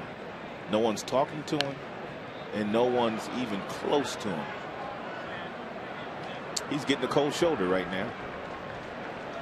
Baseball tradition when you've got a no-hitter going as he does here in the 7th. There's not only no one next to him, there is nobody within 10 feet of him on either side. There's a lot of room down there. He knows what's going on. Roll to third base. Inge backs up and shoots him down. Green is gone. So are the Red Sox. 7th inning stretch coming up. Tigers trying to get the bats going with Polanco, Ordonez, and Cabrera.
AT&T Rapid Rewind.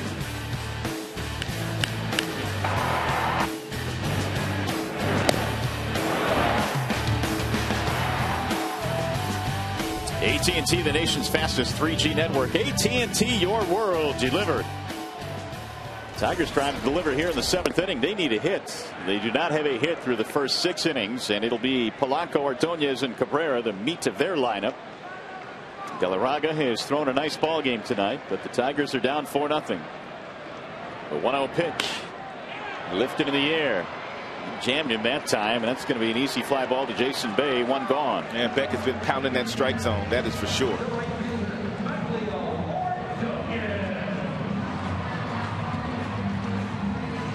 That'll bring up Maglio.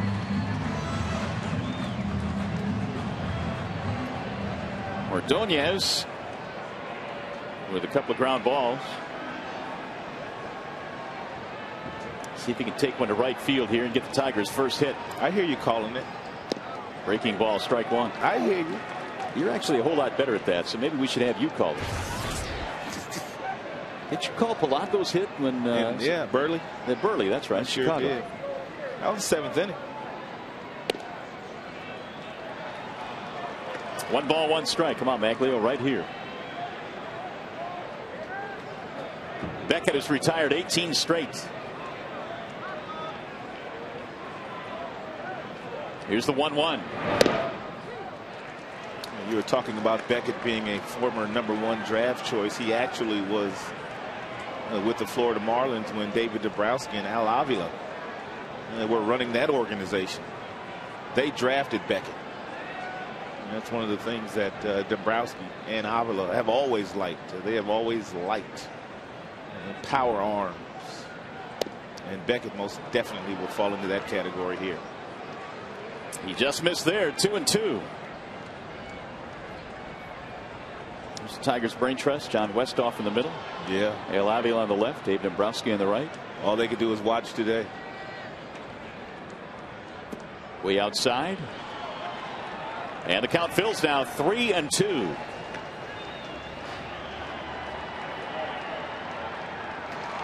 Beckett again has retired 18 straight. The only Tiger runner a walk to Polanco in the first. Crowd's starting to get into it now.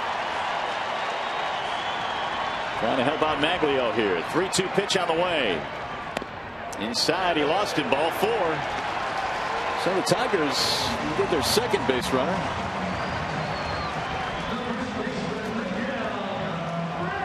It's going to bring up Miguel Cabrera. Maglio didn't get a hit, by the way. It's all good. It was worth a shot. See if Cabrera can do it. Somebody needs to.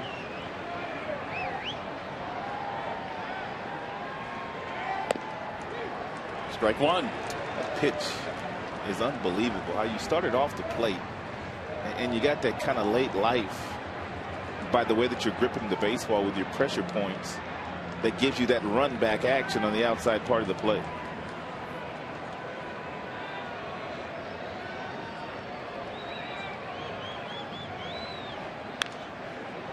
Fouled away, and it's strike 2.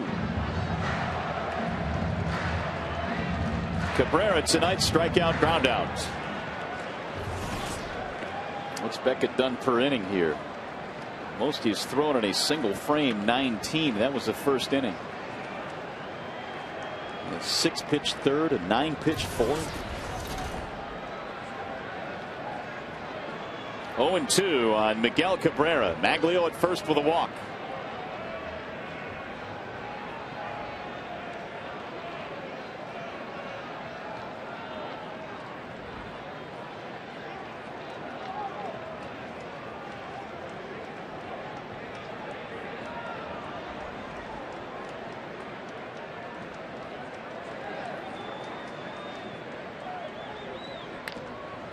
Just got a piece of that one.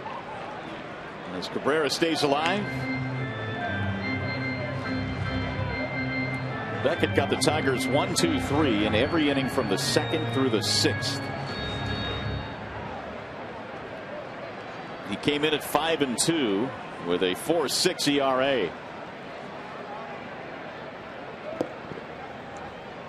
They want the breaking ball. And it's lifted in the air to center field. Ellsbury on the run, still going. He's going to get there to the warning track in right center. Man, it's Cabrera strong. He just flipped that out there. It was almost he knew he was going to get that breaking ball. It was not a good pitch by Beckett. And Beckett got away with one there. It's a breaking ball, and he kind of just sits on it. He gets out there with the front foot, but the hands stay back. And he just misses it. Just misses it. He is some kind of strong.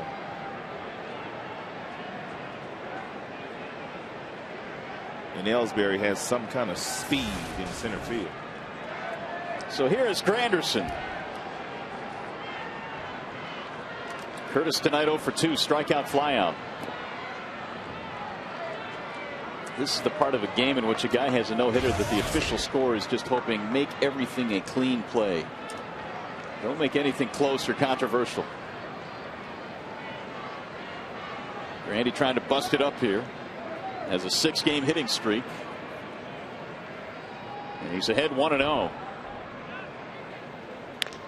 Ground ball foul, first base side. 1 ball and 1 strike.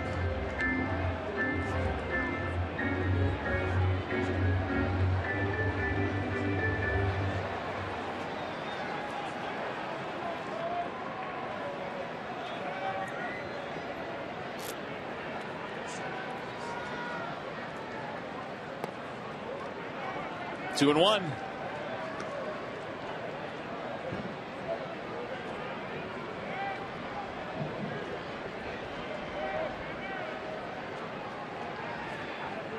Here's your story. Lots of goose eggs up there on the Tiger side.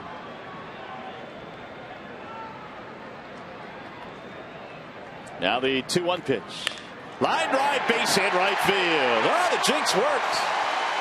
All they had to do was show the scoreboard, and there is the first Tigers hit.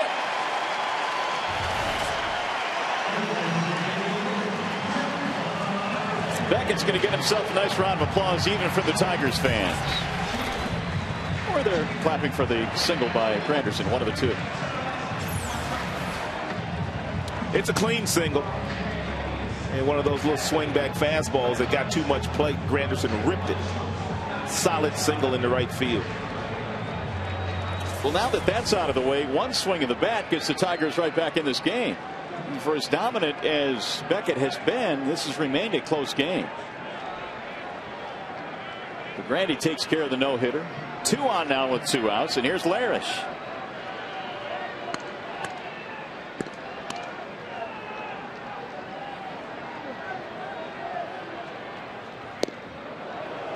Oh, 1.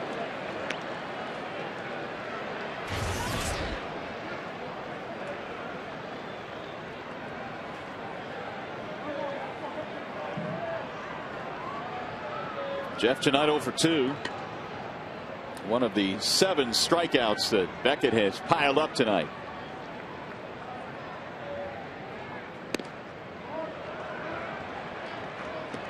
Larish trying to get it going. When he first came back up after spending a little time in the minor leagues, he was swinging a hot bat, but Jeff has struggled since. The strikeouts have been a bit of a concern. Jim Leland giving him another opportunity tonight, albeit against a very difficult right-hander. Off speed is in for a strike. 1 and 2. A little bender that he drops in there. And now Beckett is ahead. I wonder if they can go back to sitting next to him on the bench now. The no-hitter has been spoiled.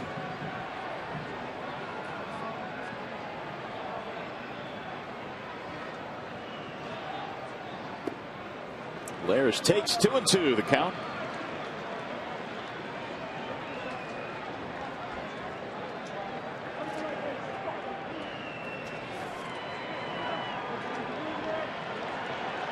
Beckett has had a 10 strikeout game. That was his first start of the year. He struck out 10 Tampa Bay Rays. 7 of them tonight. 2 Tigers aboard here with 2 outs.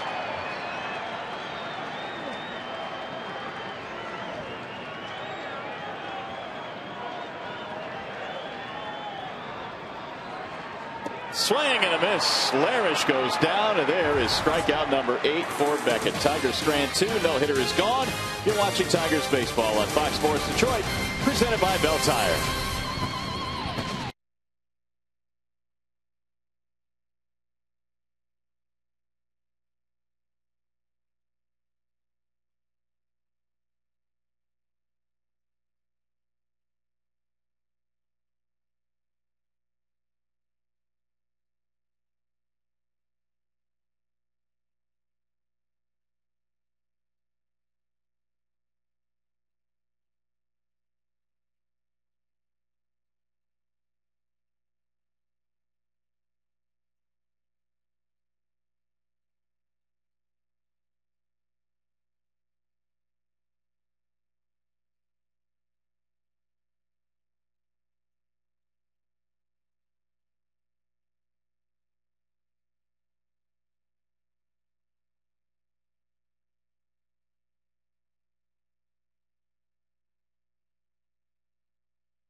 Your Tigers gear straight from the source at the Tigers.com shop.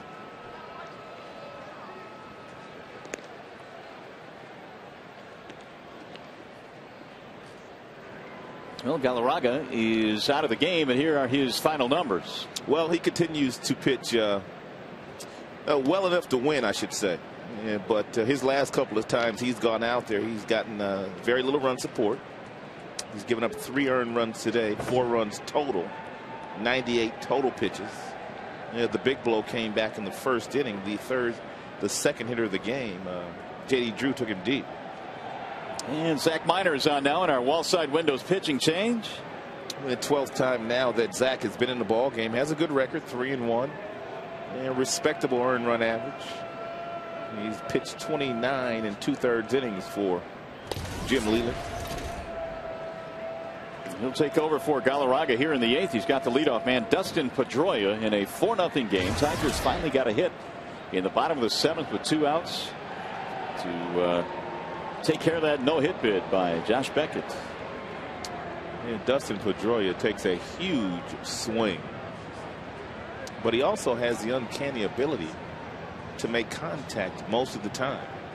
One of the toughest to strike out in the American League.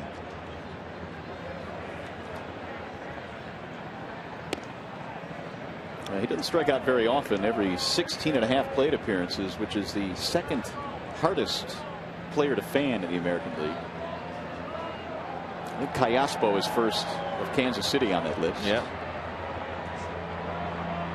Put it in play and good things will happen, and that's what Pedroia has been able to do. 2-2. He's a great baseball player and has been since I'm sure high school, but I watched him play for 3 straight years at Arizona State. And he's one of those guys that his first year you look at him, he had a good year, but he's small. You kind of wonder if he's going to be able to do it, as he chinks one in the right field for his 2nd knock of the day. By that 3rd year, his junior year, I'm starting to say, you know what, this guy's pretty special. But it took you a couple of years. It took me a couple of years. I mean, just because of the stature, and if you kind of grade him out, I mean, if you send him to a tryout camp and you watch his arm strength and you watched him run and you watched his power, a lot of those things would not show up major league average. But you can't measure a guy's heart and desire to be a big league player. And I think that's one of the things that separates Pedroia from other guys. is the fact that this guy has tremendous confidence in his ability, and he plays the game so hard. Here's J.D. Drew, and the runner goes, and no throw by Laird. He couldn't get the grasp on the baseball. Pedroia steals his ninth. You know, this is not much of a running team, but they've been running in this series. That's their third stolen base. 2 tonight. 9th for Pedroia. Help me out. Who was the head coach at Arizona State when Pedroia was there? Pat Murphy. Murphy, yeah. And I read a quote from Murphy saying, well, let's look at this young man's skills here. He can't run. He's not very athletic. He's not big. But he just finds a way to play like a baseball player. You know, and that kind of describes him. Every step of the way he's been told you're too small, you're not going to make it. And he is just fed off of that. Every step of the way, to the point that he was a big league, he was the most valuable player last year in the American League. And that MVP award was the first by a Red Sox player since Mo Vaughn in '95. 2-2 on J.D. Drew. Tigers trying to keep this right here at 4-0. They have not been able to do anything offensively tonight. Minor getting some work here. Tigers bullpen is very well rested because of the fact that Tigers starters have gone deeper into games this year. 3-2.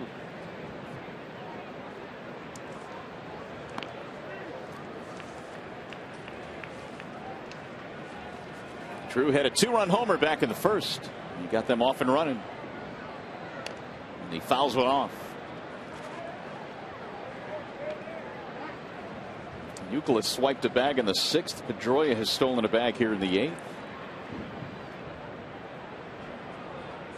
8th. Here's Bobby C. and apparently a likeness of Mr. C on the wall. Who is that? I don't know. It looks like Uncle Fester. Remember Uncle Fester? I remember Uncle Fester. The Addams Family. Bobby takes a lot of grief. Oh, well. Them cameras can find anything. Yep. It's hard to hide. That was a good show. Addams Family? Yeah, it's a good show.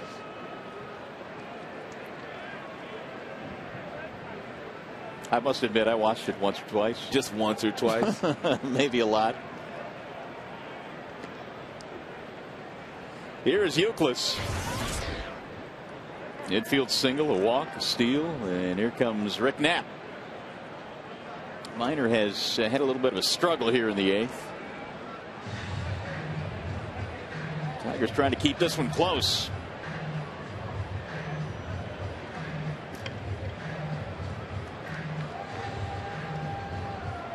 There's Amaya. He had to be at the center of that. They apparently pulled it off. Well, it's because Bobby couldn't see it, I don't think, at first. He was on the other side, and they kind of put it up there, and we shot it, and we ran with it.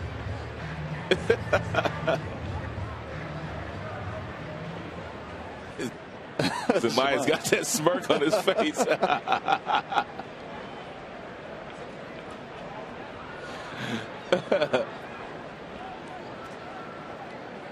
1-0 on Euclid. Now 2 balls, no strikes.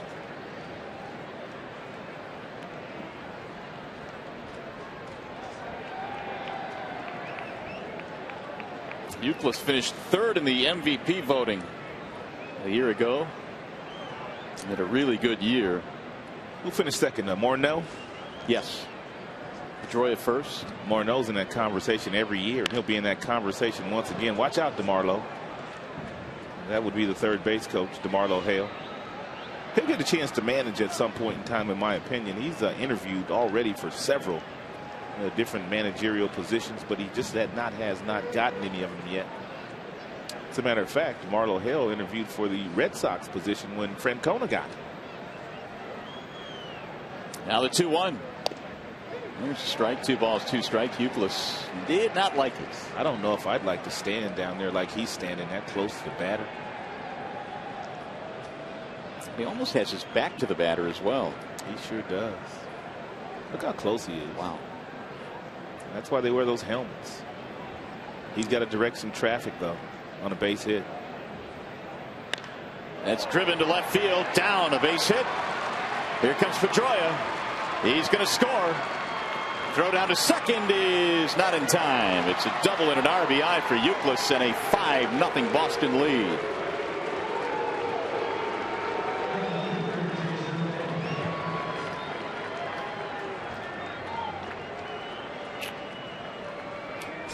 Euclid, he can just rake. But take a look at DeMarlo Hale, third base coach. He sees the ball hit. Now he knows exactly where the ball is going to be. And there's not going to be a play at home. Thomas comes up with a very strong throw. They kind of short hopped Polanco. Had it not short hopped him, he may have had a chance at getting Euclid, who was thinking 2, out of the batter's box. So the infield in now for Detroit. It is a 5-0 game. And Jason Bay is up there. There's still nobody out. Jason Bay has a sister that's a really good softball player. As a matter of fact, she played on the Canadian Olympic team. Really? Yes. Really good player. We were talking about Bay being from a small town in what is it, British Columbia? British Columbia. Trail, BC. Yeah. Did you know that they went to the Little League World Series? I did not. And Bay played on that team. Unfortunately, Taiwan beat them 20-1. Ooh. Despite having Jason Bay on their team. But you know, we have the ultimate Little League player in our dugout down there, legendary Lloyd. Oh, that's right. Yeah, nobody's going to top his exploits. No. Something like 5 home runs on 5 consecutive pitches. Something crazy. Knocked down by Minor. Can't find it. Safe. Everybody is safe.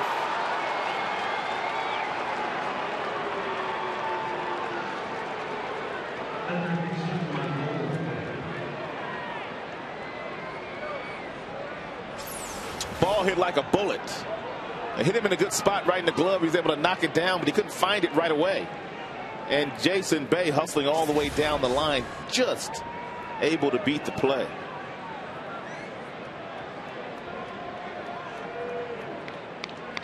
So they are loaded up and still nobody out for Mike Lowell. Was I right about Lloyd? You are. 5 home runs in 5 consecutive at bats. No, 5 consecutive swings. 5 swings? That would be at bats, wouldn't it? Yeah, and 5 swings. That's more impressive. And they walked him the rest of the way. Yeah, 5 intentional walks for his Gary, Indiana team. And he also, as a pitcher, struck out 12 in the championship game. That's why it's legendary Lloyd. Legendary Lloyd. There you have it. There's strike 1 on Lowell.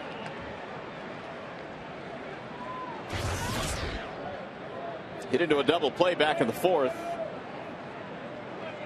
Red Sox have added 1 more. They have a 5-0 lead. Drew and Euclid and Bay are on the bases. 0-2.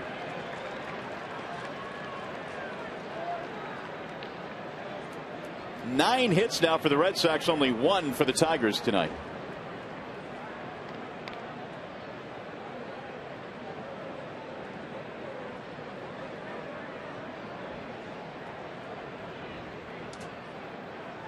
Swing and a miss. He's out of there. 1 gone. First out of the inning, there is more activity in the Tigers' pen, and with Ortiz due up, it looks like Robertson's going to be coming in. So Nate will get the call. Leland marches out to the mound. And he'll take the baseball from Minor. We'll step aside. Another pitching change here in Detroit.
Red Sox lead at 5-0. Time now for the Home Depot doing more on defense. We'll go back to last night. A couple of pretty good second basemen making a couple of pretty good plays.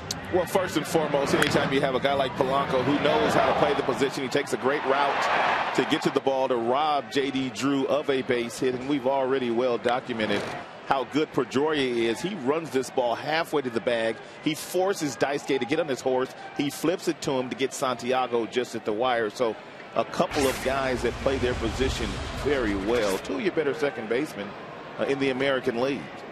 So Nate Robertson is on now to face David Ortiz with the bases loaded.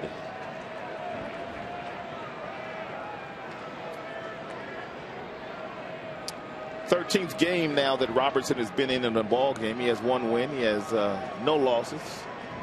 The league hitting only .211 against him. That bottom note. Drill to the gap in right center. Trouble. That is down. This might score 3 runs. 2 are in. Euclid's coming around. They're going to hold the back runner Bay at third base. And Big Papi feeling a little bit better about himself these days. Makes it 7-0. Well, hitting is contagious. And even though Big Papi scuffling, he had a good at-bat a couple of at-bats ago when he took Granderson all the way to the warning track. And this appeared to be a breaking ball that kind of flattened out. And it gave Big Papi a chance to reach out and hit this ball back to right center field.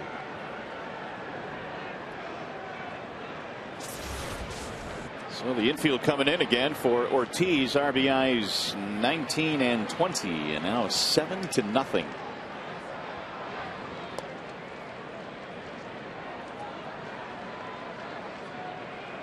Jason Varitek, the batter.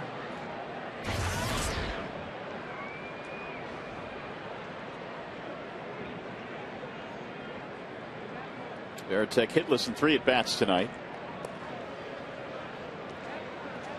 And it's 2-0. Inning started with Minor coming on for Galarraga. Gave up a single, a steal, a walk, an RBI double, an infield hit. And with Ortiz up there with the bases loaded, the left-hander Robertson surrenders the 2-run double.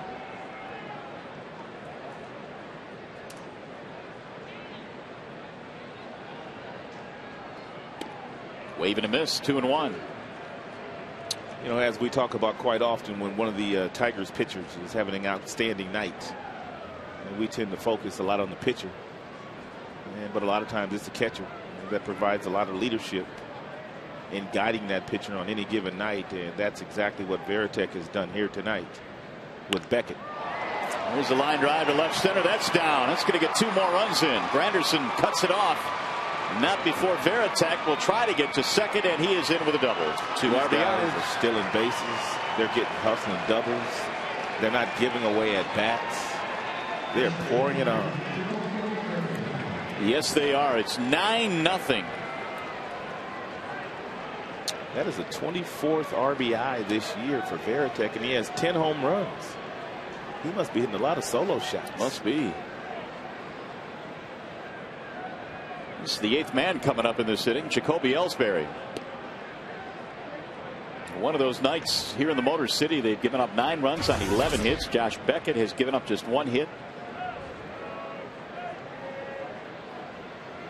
Ellsbury had a single and scored a run in the 5th. Minor is charged with 4 of the 5 that have scored in this inning.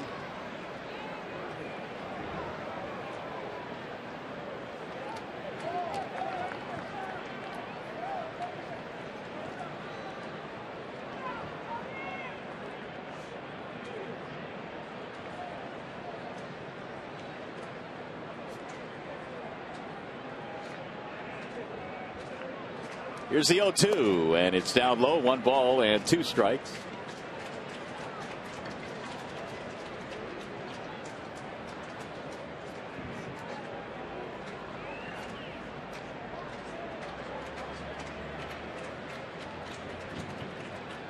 Now the 1-2, and it's hit the other way and through. How about that?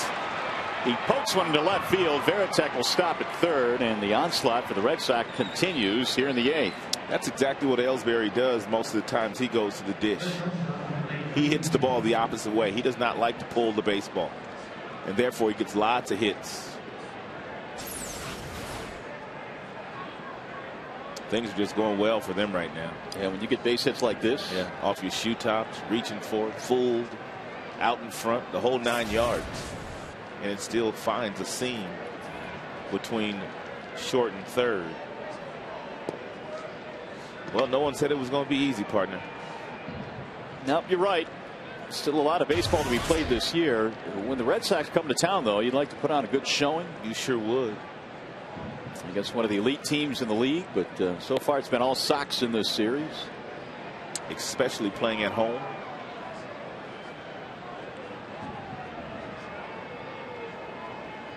Nick Green had an RBI double in the 5th.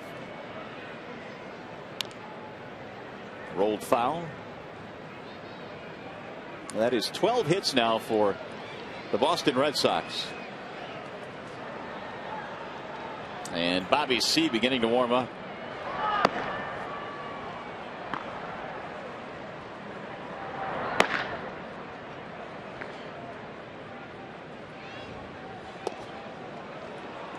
Two and two on Green.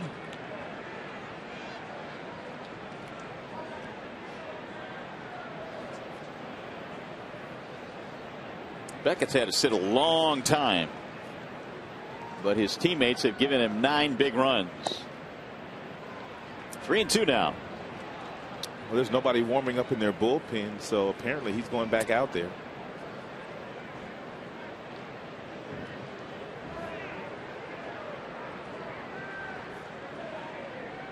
Three-two pitch. Ground ball to third. Inge. Handcuff. Stays with it. There's one. Relay. Safe. That'll score another run. Veritek is in. Fielder's choice and an RBI for Green. He's knocked in 2 tonight. Veritek comes around to score to make it 10-zip.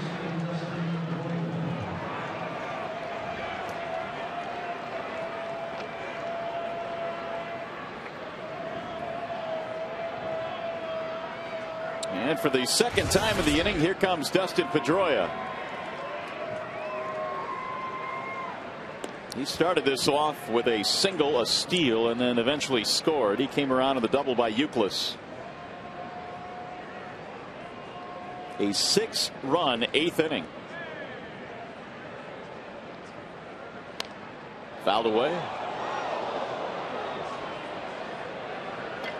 29,240 the attendance here tonight on a chilly night at the ballpark. Day game tomorrow to wind up this series, and the Angels come a-calling. They got their jackets on tonight.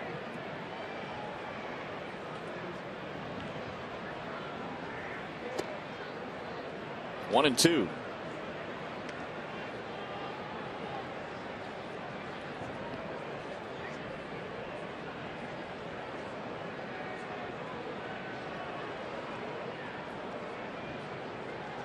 The 1-2 pitch. Fouled away. Pedroia has 2 more hits tonight. He has scored a couple of runs.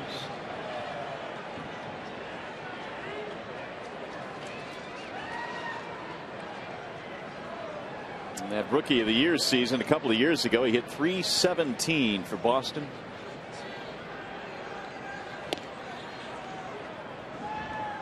Pedroia, when he first got called up to the Red Sox, had a tough go of it. He wasn't exactly lighting the world on fire. Having a tough time handling big league pitching, and of course the fans in Boston let him know about it a little bit, and that kind of took him by surprise.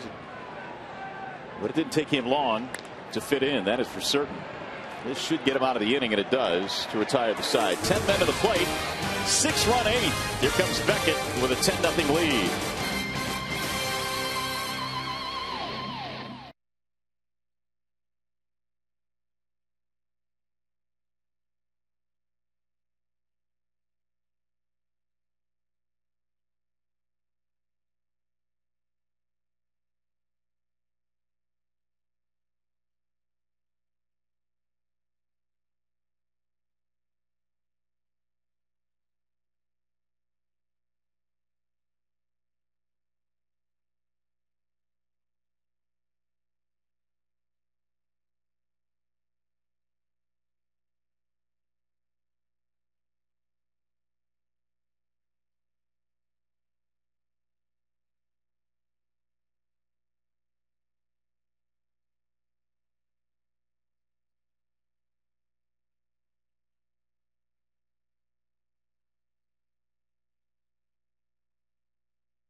Tigers baseball on Fox Sports Detroit is brought to you by Comerica Bank, standing the test of time since 1849.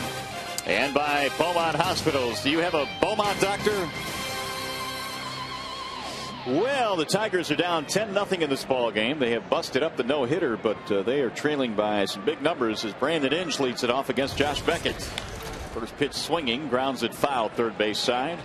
A lengthy sit down for Beckett, but apparently no issues. He's still pounding the strike zone with first pitch strikes. He has had a marvelous night. Inge, Laird, and Everett. 7, 8, 9 for the Tigers here in the 8th. Here's the 0-1. I've been sitting here trying to decide which performance is more impressive, the one that Greinke had against the Tigers back in April, or this one tonight by Beckett. Ooh, tough one. I might go with this one. You go with this one? Yeah. Not by a wide margin, though.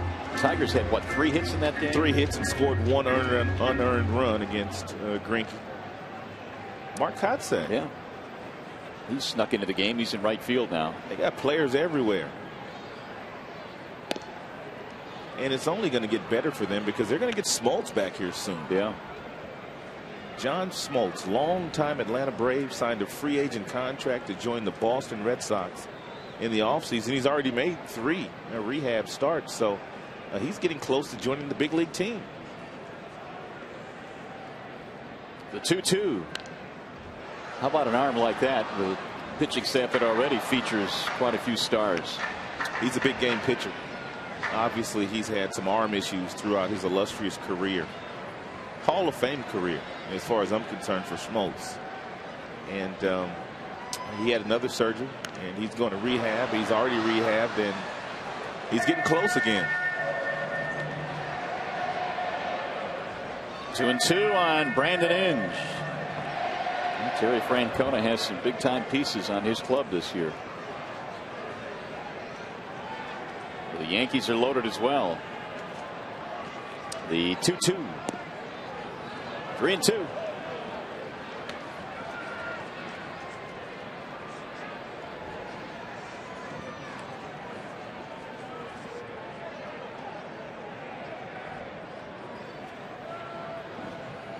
Now the full count pitch. That's a fair ball over the bag at third base. Down the line it goes. Inge will cruise in with a double.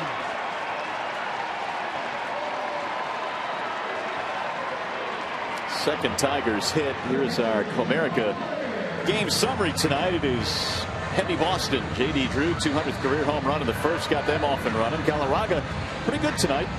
7 innings. Josh Beckett, no-hitter broken up in the 7th.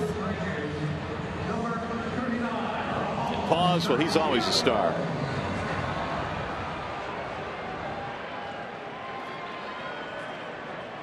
Pinch runner down there at second base now. Inge being taken out of this game. Santiago will run.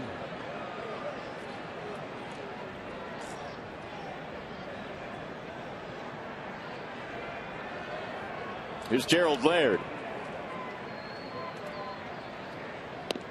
Strike 1 to the outer edge. Tigers got a single from Granderson in the 7th to break up the no-hitter, and now a leadoff double by Inge here in the 8th.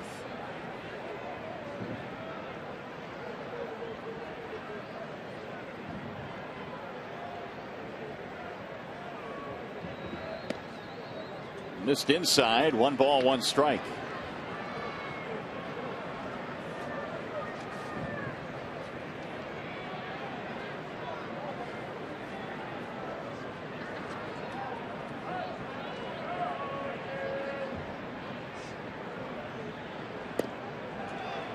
Red Sox here at Comerica Park, 12-8 in their last 20 games here, but when you stretch it out in the series between these two, as you look at the action in their bullpen, Daniel Bart, he can really throw it.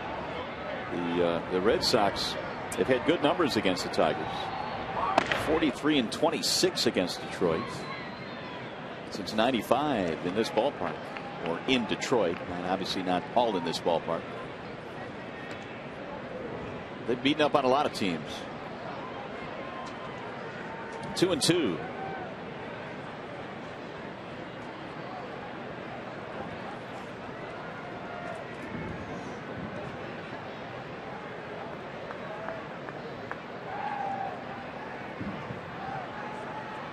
Oh, we hit him. Laird hit by the 2-2 pitch, and that's going to put 2 Tigers aboard.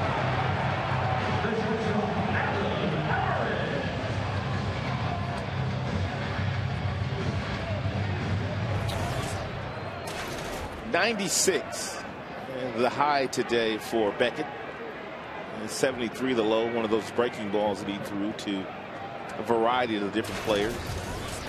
That, of course, brought to you by Comcast.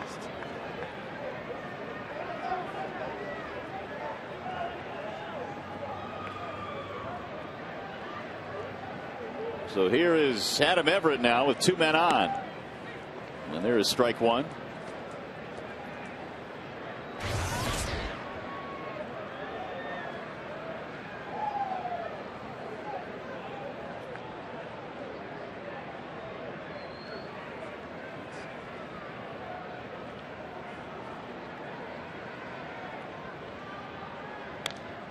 It's popped up.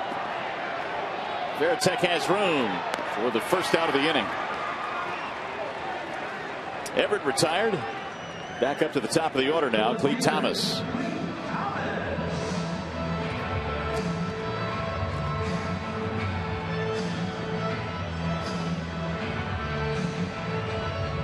Well, the Tigers obviously struggling in this one here tonight. Minnesota is losing 6-0. They're in the 5th inning. And the White Sox are losing 4-3. They're in the 5th inning. And Cleveland also beating Minnesota.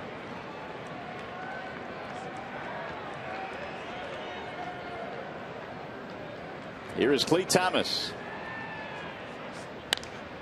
Driven foul down the left field line. So that out of town scoreboard kind of shaping up the way that the Tigers would hope that it would shape up here tonight, if it stays that way. Yeah, they caught a break last night, and you're right. I mean, there's a lot of time to go in those games, but if it stays the same, it's shaping up the same way. I mean, you want Cleveland to win because they're at the bottom, and obviously you want those other teams to lose.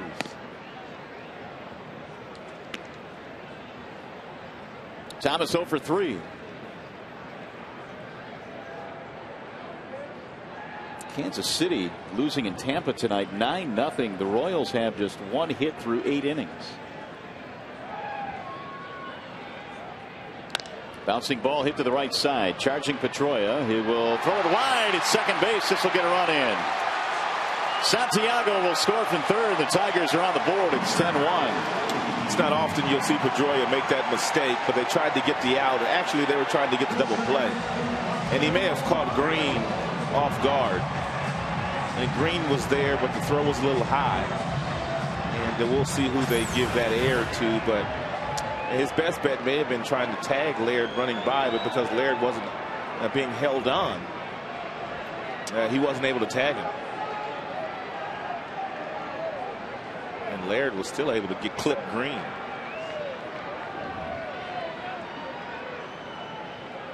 Looked like it was catchable. Oh, for sure. So they may get Green that air. Now Polanco takes a strike.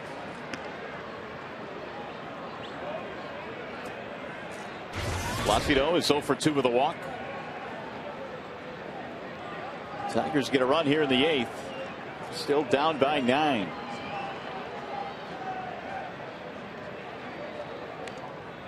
Now it's 0-2.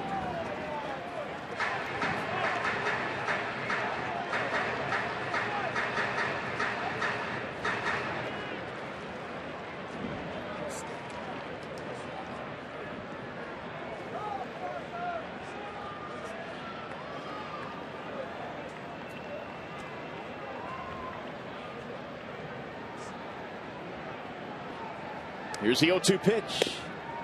Just off the outside part of the plate. 97. So Beckett still bringing it. He's still got a lot in his tank. In true definition of a power pitcher. Gets stronger as the game goes on. Well, his pitch count now at 116, but he threw a few pitches to get through the first couple of innings of this game. They have charged the air to Pedroia on that last play. E4, the fielder's choice, allowing Clete Thomas to reach.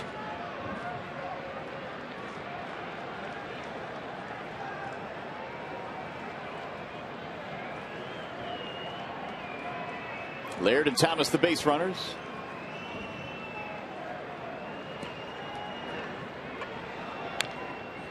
Chopped foul as Polanco fights that one off. 1-2, the count stays.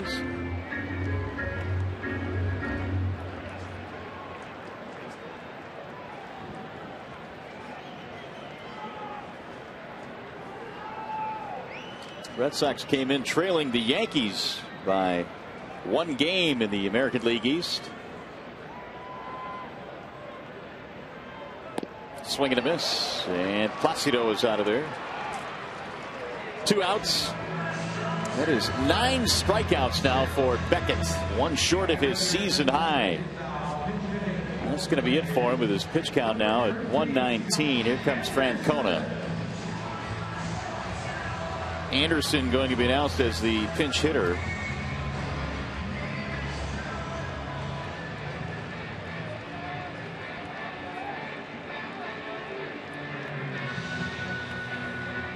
So Beckett doesn't appear to want to come out of this game, but he will.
A big staff in Carolina that featured Andrew Miller, the Tigers' former #1 pick. And Bard ready to go to work now against the pinch hitter Josh Anderson.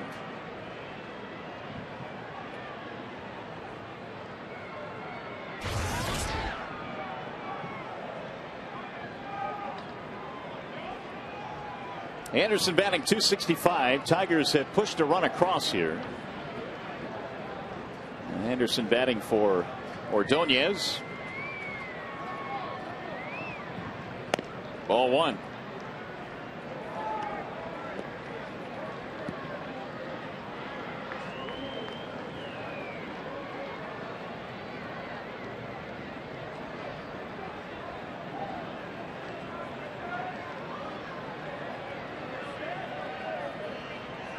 Scouting reports have him listed as having a lively arm, and anytime you could throw it 100 miles an hour or thereabouts, that's pretty lively. Yes, indeed. Good description.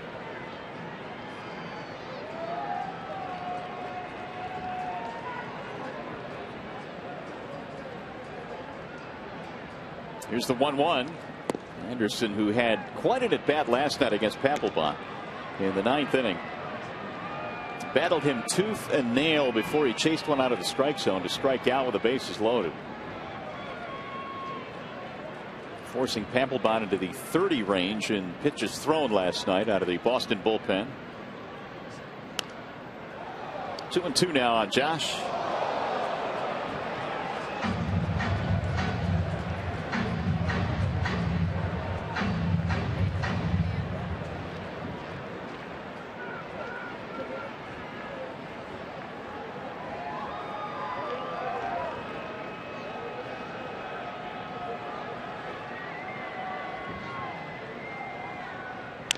Right back up the middle. But Green is there. Bobbles. Not going to get Anderson too much speed. Josh falls down as he crosses the bag. And down at first base is Euclid. Oh, and he is really upset.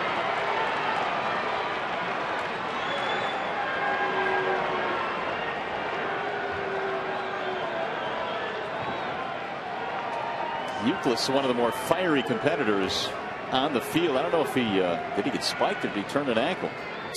Well, Anderson fell as well, so I'm thinking that Anderson may have stepped on him.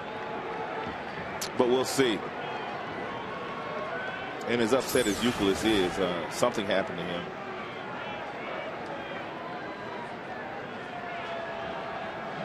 That's one of the reasons why you don't lunge for the bag, really, when you're running. Watch the lunge here.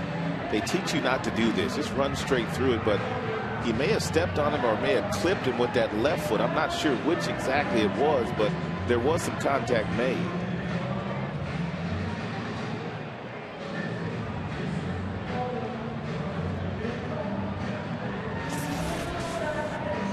I think he may have clipped him with the left foot.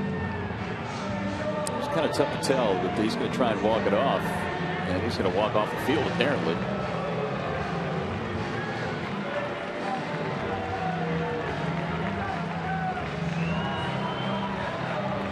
Euclid departs. He'll be back in there tomorrow. Contact down there at first base to look him over. That's the kind of guy he is.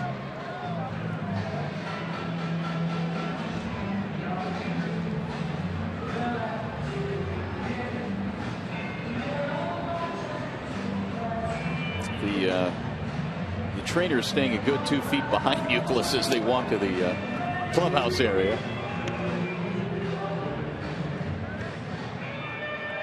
Rocco Baldelli now is coming out to play right field, it appears. And Kotze is going to move to first base. So the inning's still alive for the Tigers.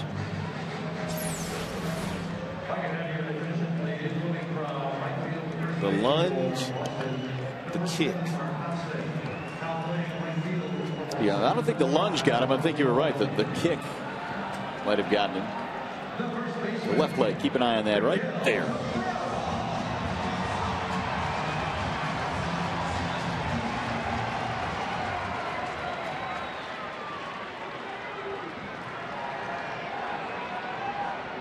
And that forced the trip as well, that contact. So the Tigers have him loaded with 2 outs. And here's Cabrera. Bouncing ball to third, deep behind the bag. It is a fair ball off the glove of Lowell, and everybody is safe. And it's 10-2. Now, this Red Sox team is usually really good at catching the baseball, but they've made 3 errors in this inning.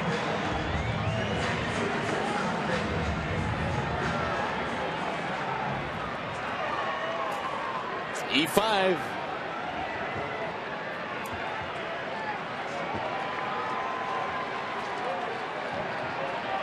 There's Kotze at first base. Now it's 10-2, and that's going to bring up Curtis Granderson. Tigers sending 8 men to the plate.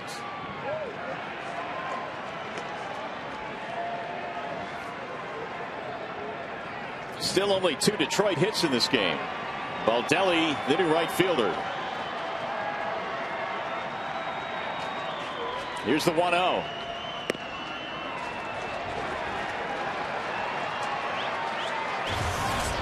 Curtis tonight 1 for 3.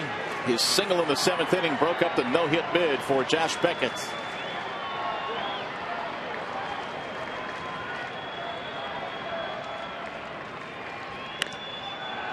Sky to the air. Long run for Bay, not going to get there. You know, it's kind of funny, Mario, how these two teams went about their business in the offseason.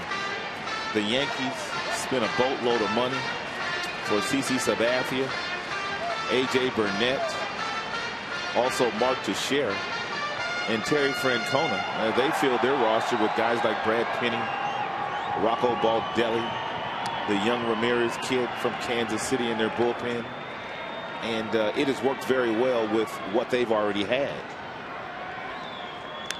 Two different paths, but both teams battling for first place. One of the things that Boston has done a very nice job of, and that's developing their own players. And Youkilis, Pedroia, Ellsbury made a nice deal for Bay last year. They seem not to miss on the deals they make.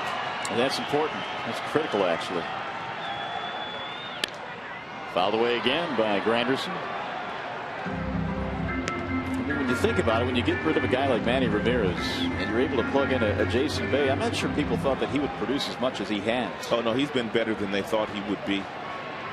But it was time for Manny to move on. True. And Manny was a superior player in Boston and kind of led them to 2 world championships, but it was time for him to move on. Checked it. Did he go? No, he did not. Down at third, Tim Cheetah. 3-2. The youngster Bard was walking off the mound. Ooh, close. It was close. Now the crowd coming to its feet. And the 3-2. In the air, right center field. It's down. Base hit and more. This one goes all the way to the wall. It's going to score 3 runs. Granderson on his way to third. And how about that? It's a stand-up triple.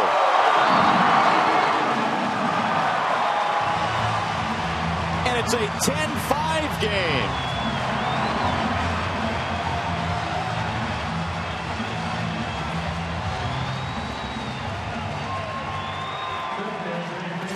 Down by 8 runs. Granderson knew beyond a shadow of a doubt he was going to get the fastball. It's a cut fastball right down the middle, and before Ellsbury could run it down, and Granderson is standing on third base with a triple and 3 RBIs.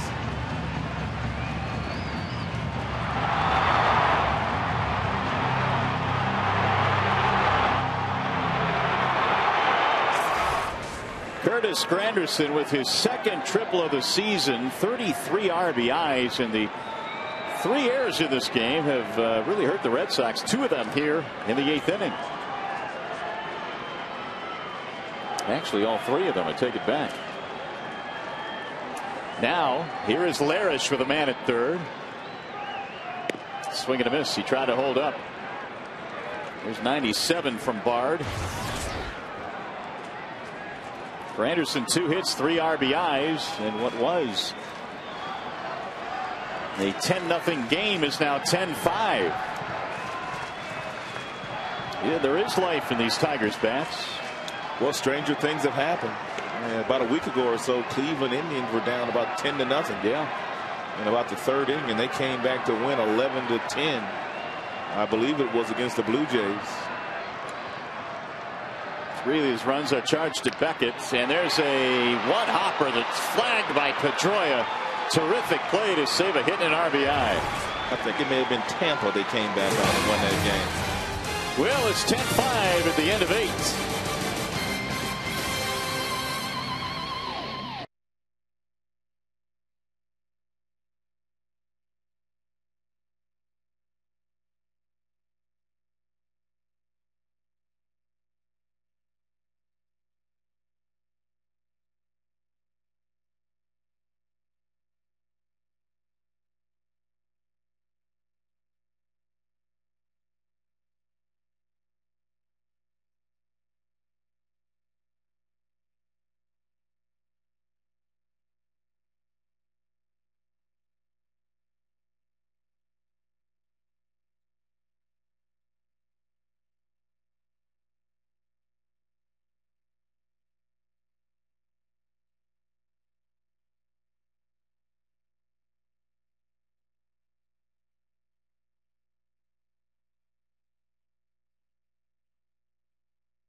Well, place a small deposit on a 2009-2010 Red Wings ticket plan for the chance to purchase tickets to this Saturday's Game 5 of the Stanley Cup Final.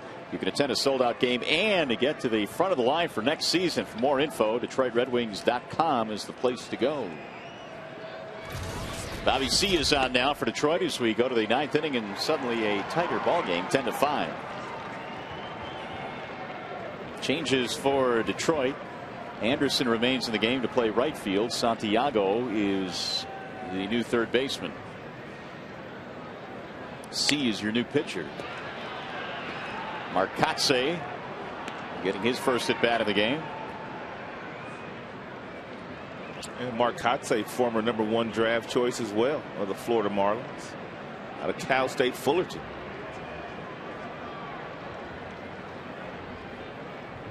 So the guys that they pick up, Mario, they're also guys that they've gotten from other organizations that were #1 draft choices. Yeah, and that have done quite a bit in the big leagues. They're going to get Kotze there, one gone. Here comes Baldelli. And Kotze's kind of battled some back issues the last few years, but he's a good player. He's had a nice career. But that back is something else. Especially trying to swing a bat and do some of the things that guys are called on to do at this level.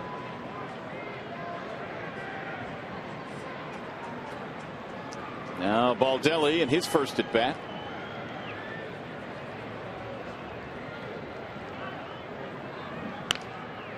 Lifting one back out of play.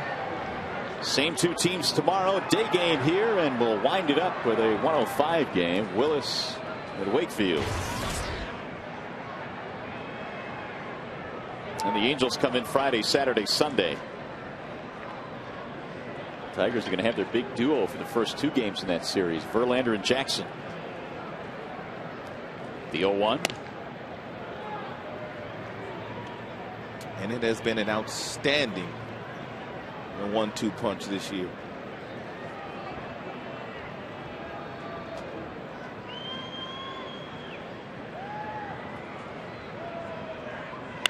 Baldelli slaps one to right. Base hit right in front of Anderson. One out single.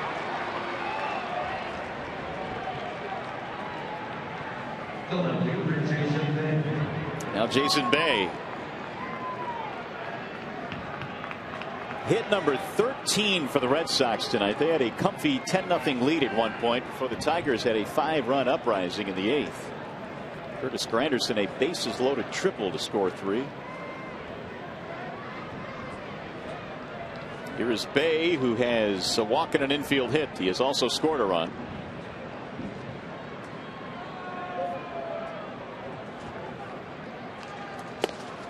Ball 1.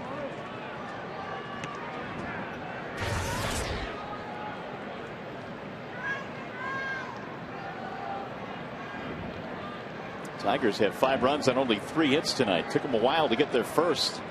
Beckett had a no-hitter into the 7th.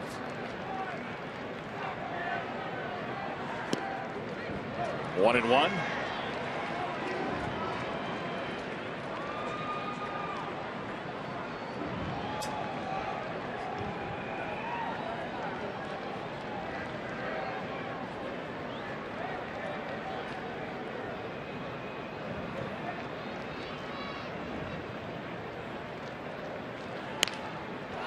It's fouled back out of play. Cabrera giving a look, but it's way back into the seats. I was talking about the Cleveland Indians coming back and winning a game about a week ago. It was Tampa.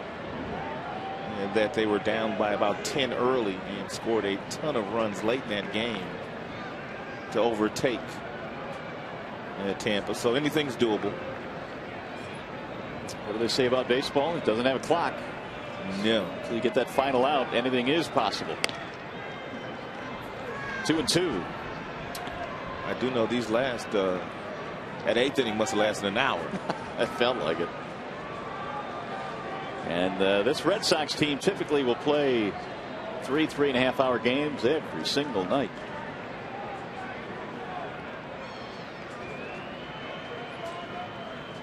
Now the 2-2 in the air, left field. Thomas on the move. Will run it down. Baldelli retreats. 2 gone.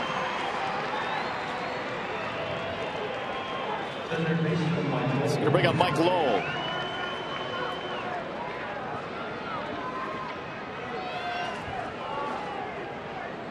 Tigers got to that bullpen a little bit.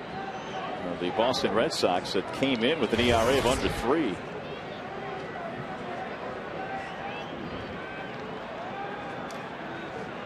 Lowell has a hit tonight, 1 for 4. Ball 1.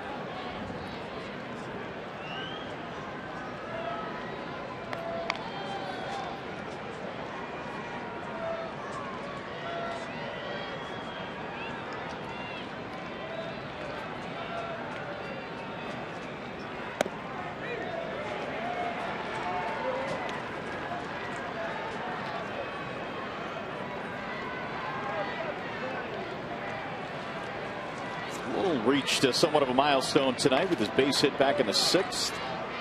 His 1,500th hit. He's had a nice career.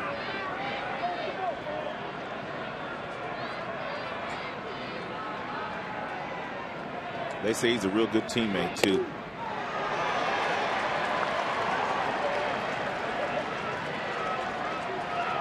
One and 2.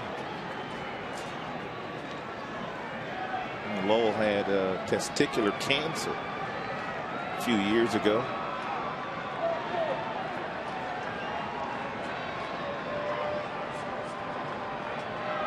And the 1-2 pitch outside. 2 balls, 2 strikes.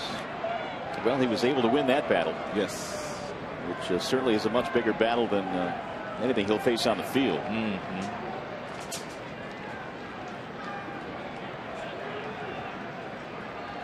And one of the more outstanding defensive third basemen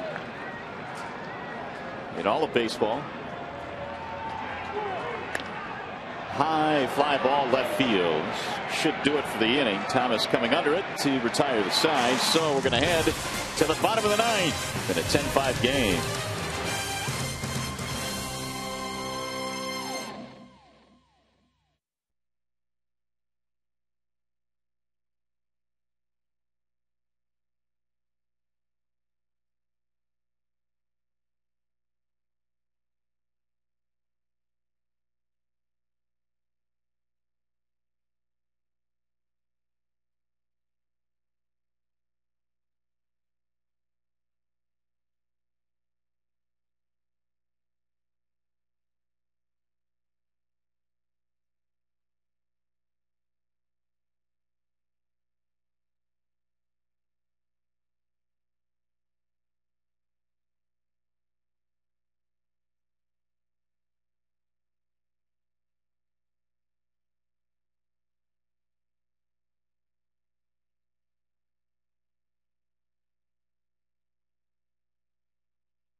Last call for the Tigers. They're down by 5 runs as we go to the bottom of the 9th inning. And Ramon Santiago is going to lead it off as the Red Sox try and put the capper on this one and take the first 2 games in this series. Looks like Nick Green has slid over to third. And Julio Lugo now is in to play shortstop. And we have a new pitcher now for the Boston Red Sox. That would be Saito. 19th game now that he has been in. Has a very good earned run average. Look at the strikeouts to walk ratio, 17-4. That's pretty good. I don't think I've ever seen 3 Japanese pitchers on any team ever in the major leagues at one time. Well, you got Okajima, Saito, and Matsusaka. And Daisuke. You may be right. The 0-1 to Santiago.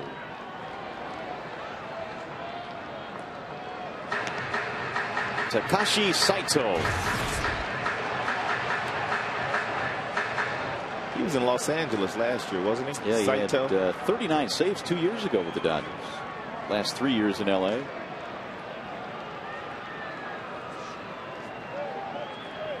The 0-2 pitch is coming up to Santiago, and it's outside.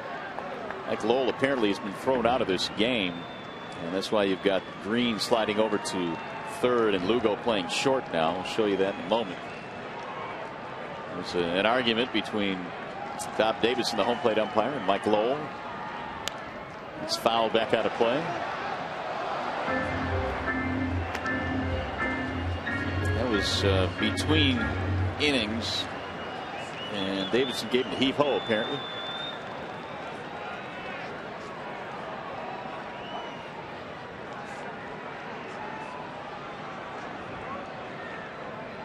Saito with the hands high above his head. You know, you were asking me yesterday about the Japanese pitchers and how many of the guys have hesitation in their deliveries. Well, here's another one. But the majority of the Japanese-born pitchers have some type of hesitation, either with the hands or with the foot, when they get into their windup. Chopped the first foul.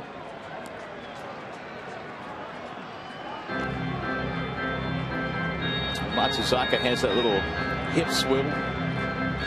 Saito brings his hands above his head and kind of holds it there for a second or two.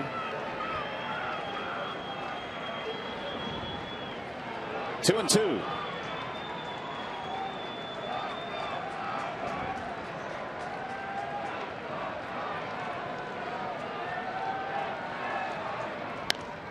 Fouled away again.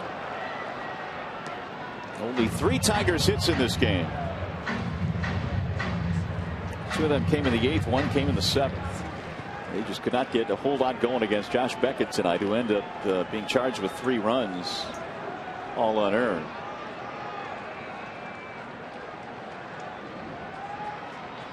And again the 2-2. Santiago staying alive.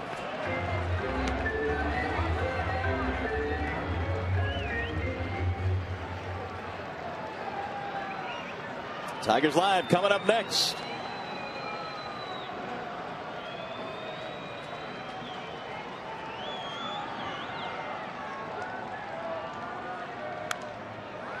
Well, Santiago handing out some souvenirs tonight. Ramon came on earlier in the ball game. Pinch running for Brandon Inge after he had doubled. And Jim Leland has taken some of the starters out. Once the game got to 10-0, Inge came out, Ordonez came out.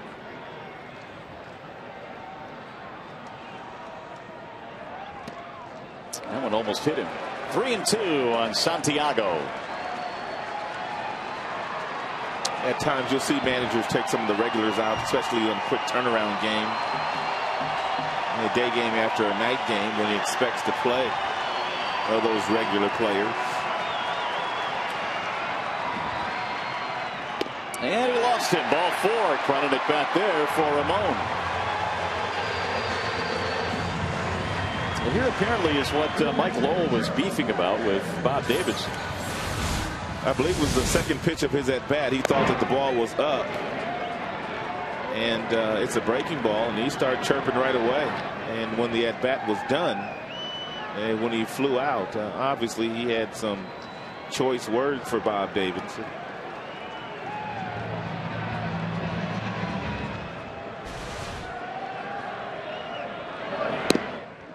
A little bit low to Gerald Laird. Gerald hit by a pitch as part of that 5-run eighth.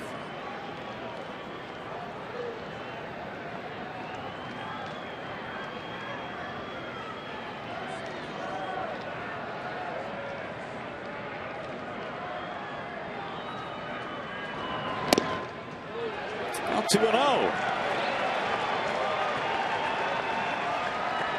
Papelbon did his best to let the Tigers get back into it last night. Tigers loaded him up against him before he struck out the side, and Tigers at one point down 10-0 tonight. They are a couple of more base runners now for making this thing interesting. And we don't know for sure, but it may be one of those nights where Papelbon, their closer, is not available. They're on the phone now. We'll see who it is. Papelbon threw at least 30 pitches last night. 3-0 on Laird.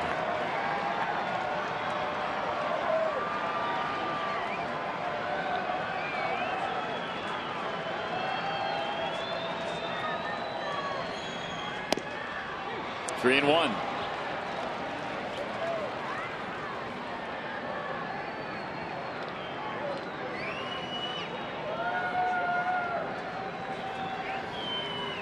Okajima and Ramirez beginning to heat up now.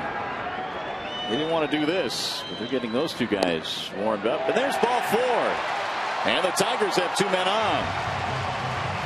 Back-to-back walks. John Farrell's going to have to make a visit out to the mound. I think this is the first time John Farrell has come out of the dugout in the last couple of days. It's been Francona that has made the trips out of their dugout. John Farrell was a fierce competitor.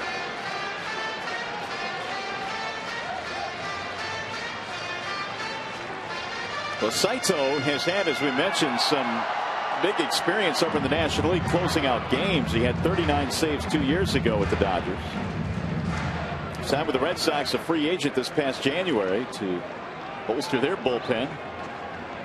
Another one of those kind of moves that just kind of went under the radar with the Boston Red Sox as the Yankees were making those huge deals. So here is Adam Everett. Nobody out. Yeah, take one. He does. Strike one. Saito was a big strikeout pitcher with the Dodgers. 245 strikeouts and 189 innings in his 3 years there.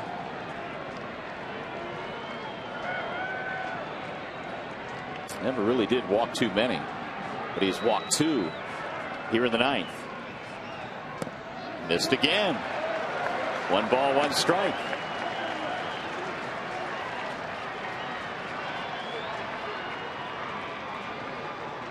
Only 1 for 9 tonight with men in scoring position. Of course, it took him a while to get anybody in scoring position. Thanks to Beckett tonight.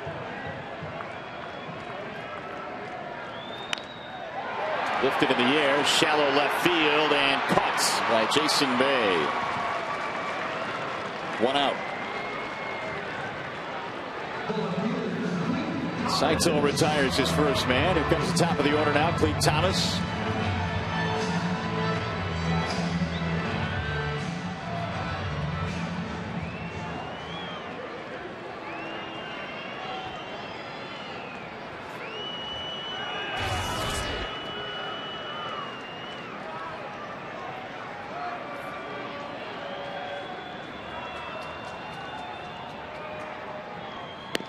There's the strike.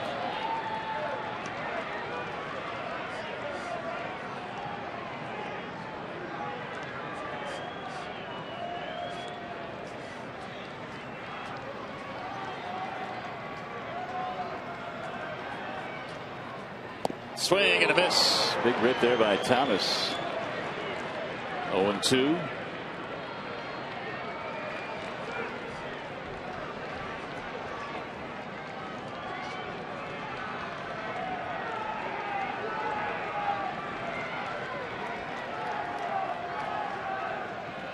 Saito ready with the 0-2 pitch. Here it is.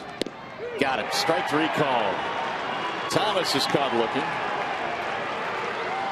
And there are two gone now, and it's going to be up to Polanco.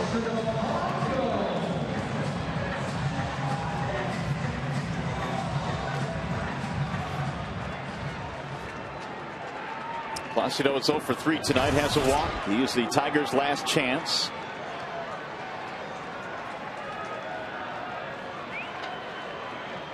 Saito started the inning by walking Santiago and Laird. And they're still on the bases now with two gone. Strike one.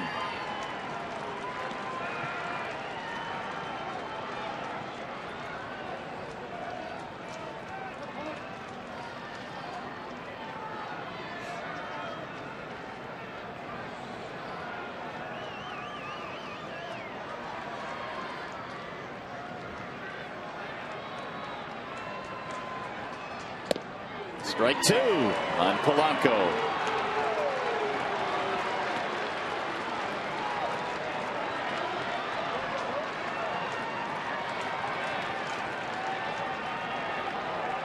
Ten strikeouts for Red Sox pitching tonight. These 3 consecutive games they've done that, their pitching staff. 10 or more strikeouts. Polanco trying to keep it alive.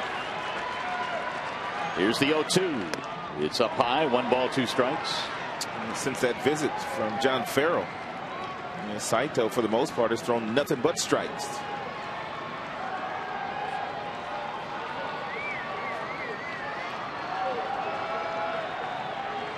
John Farrell.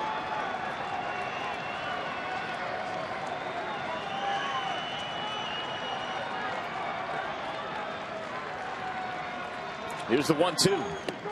2 balls, 2 strikes.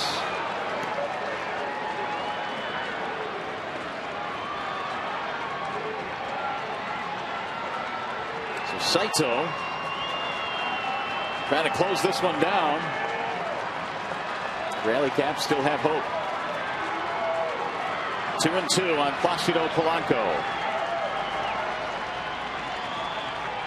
Here it is. That is slice and head foul.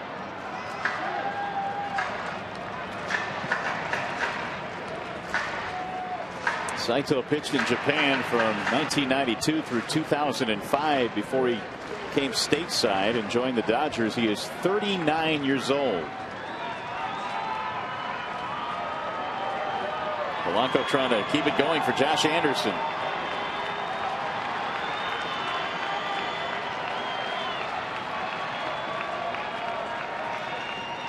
He hit him, and Polanco will take his base. He's going to load him up. It has been rough sledding here for Takashi Saito. And he has had Francona pacing that dugout. They were up 10-0 at one point. It seemed like a laugher for them, but they're chewing their fingernails right now. Here is Anderson. Josh reached out an air in his only at bat tonight.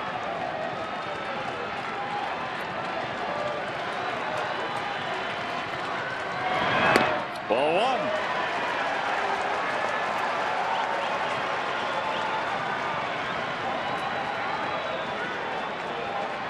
It's 29 pitches now thrown by Saito.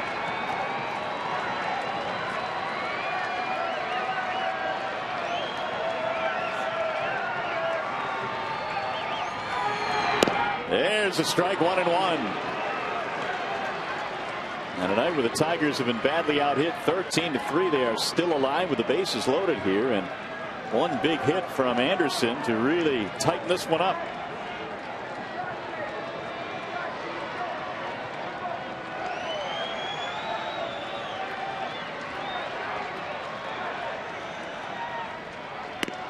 High, 2-1.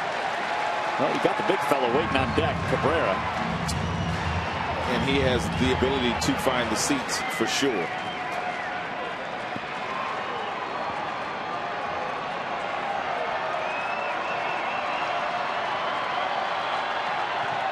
But it probably wouldn't be against Saito. No. In the air, center field should do it. Ellsbury is there, and the Red Sox finally win this thing. So the Tigers load the bases in the 9th inning, but fail to score, and the Red Sox have taken the first 2 games in this series. Saito had his troubles, but Boston winning it. Well, the score is 10-5, but Josh Beckett was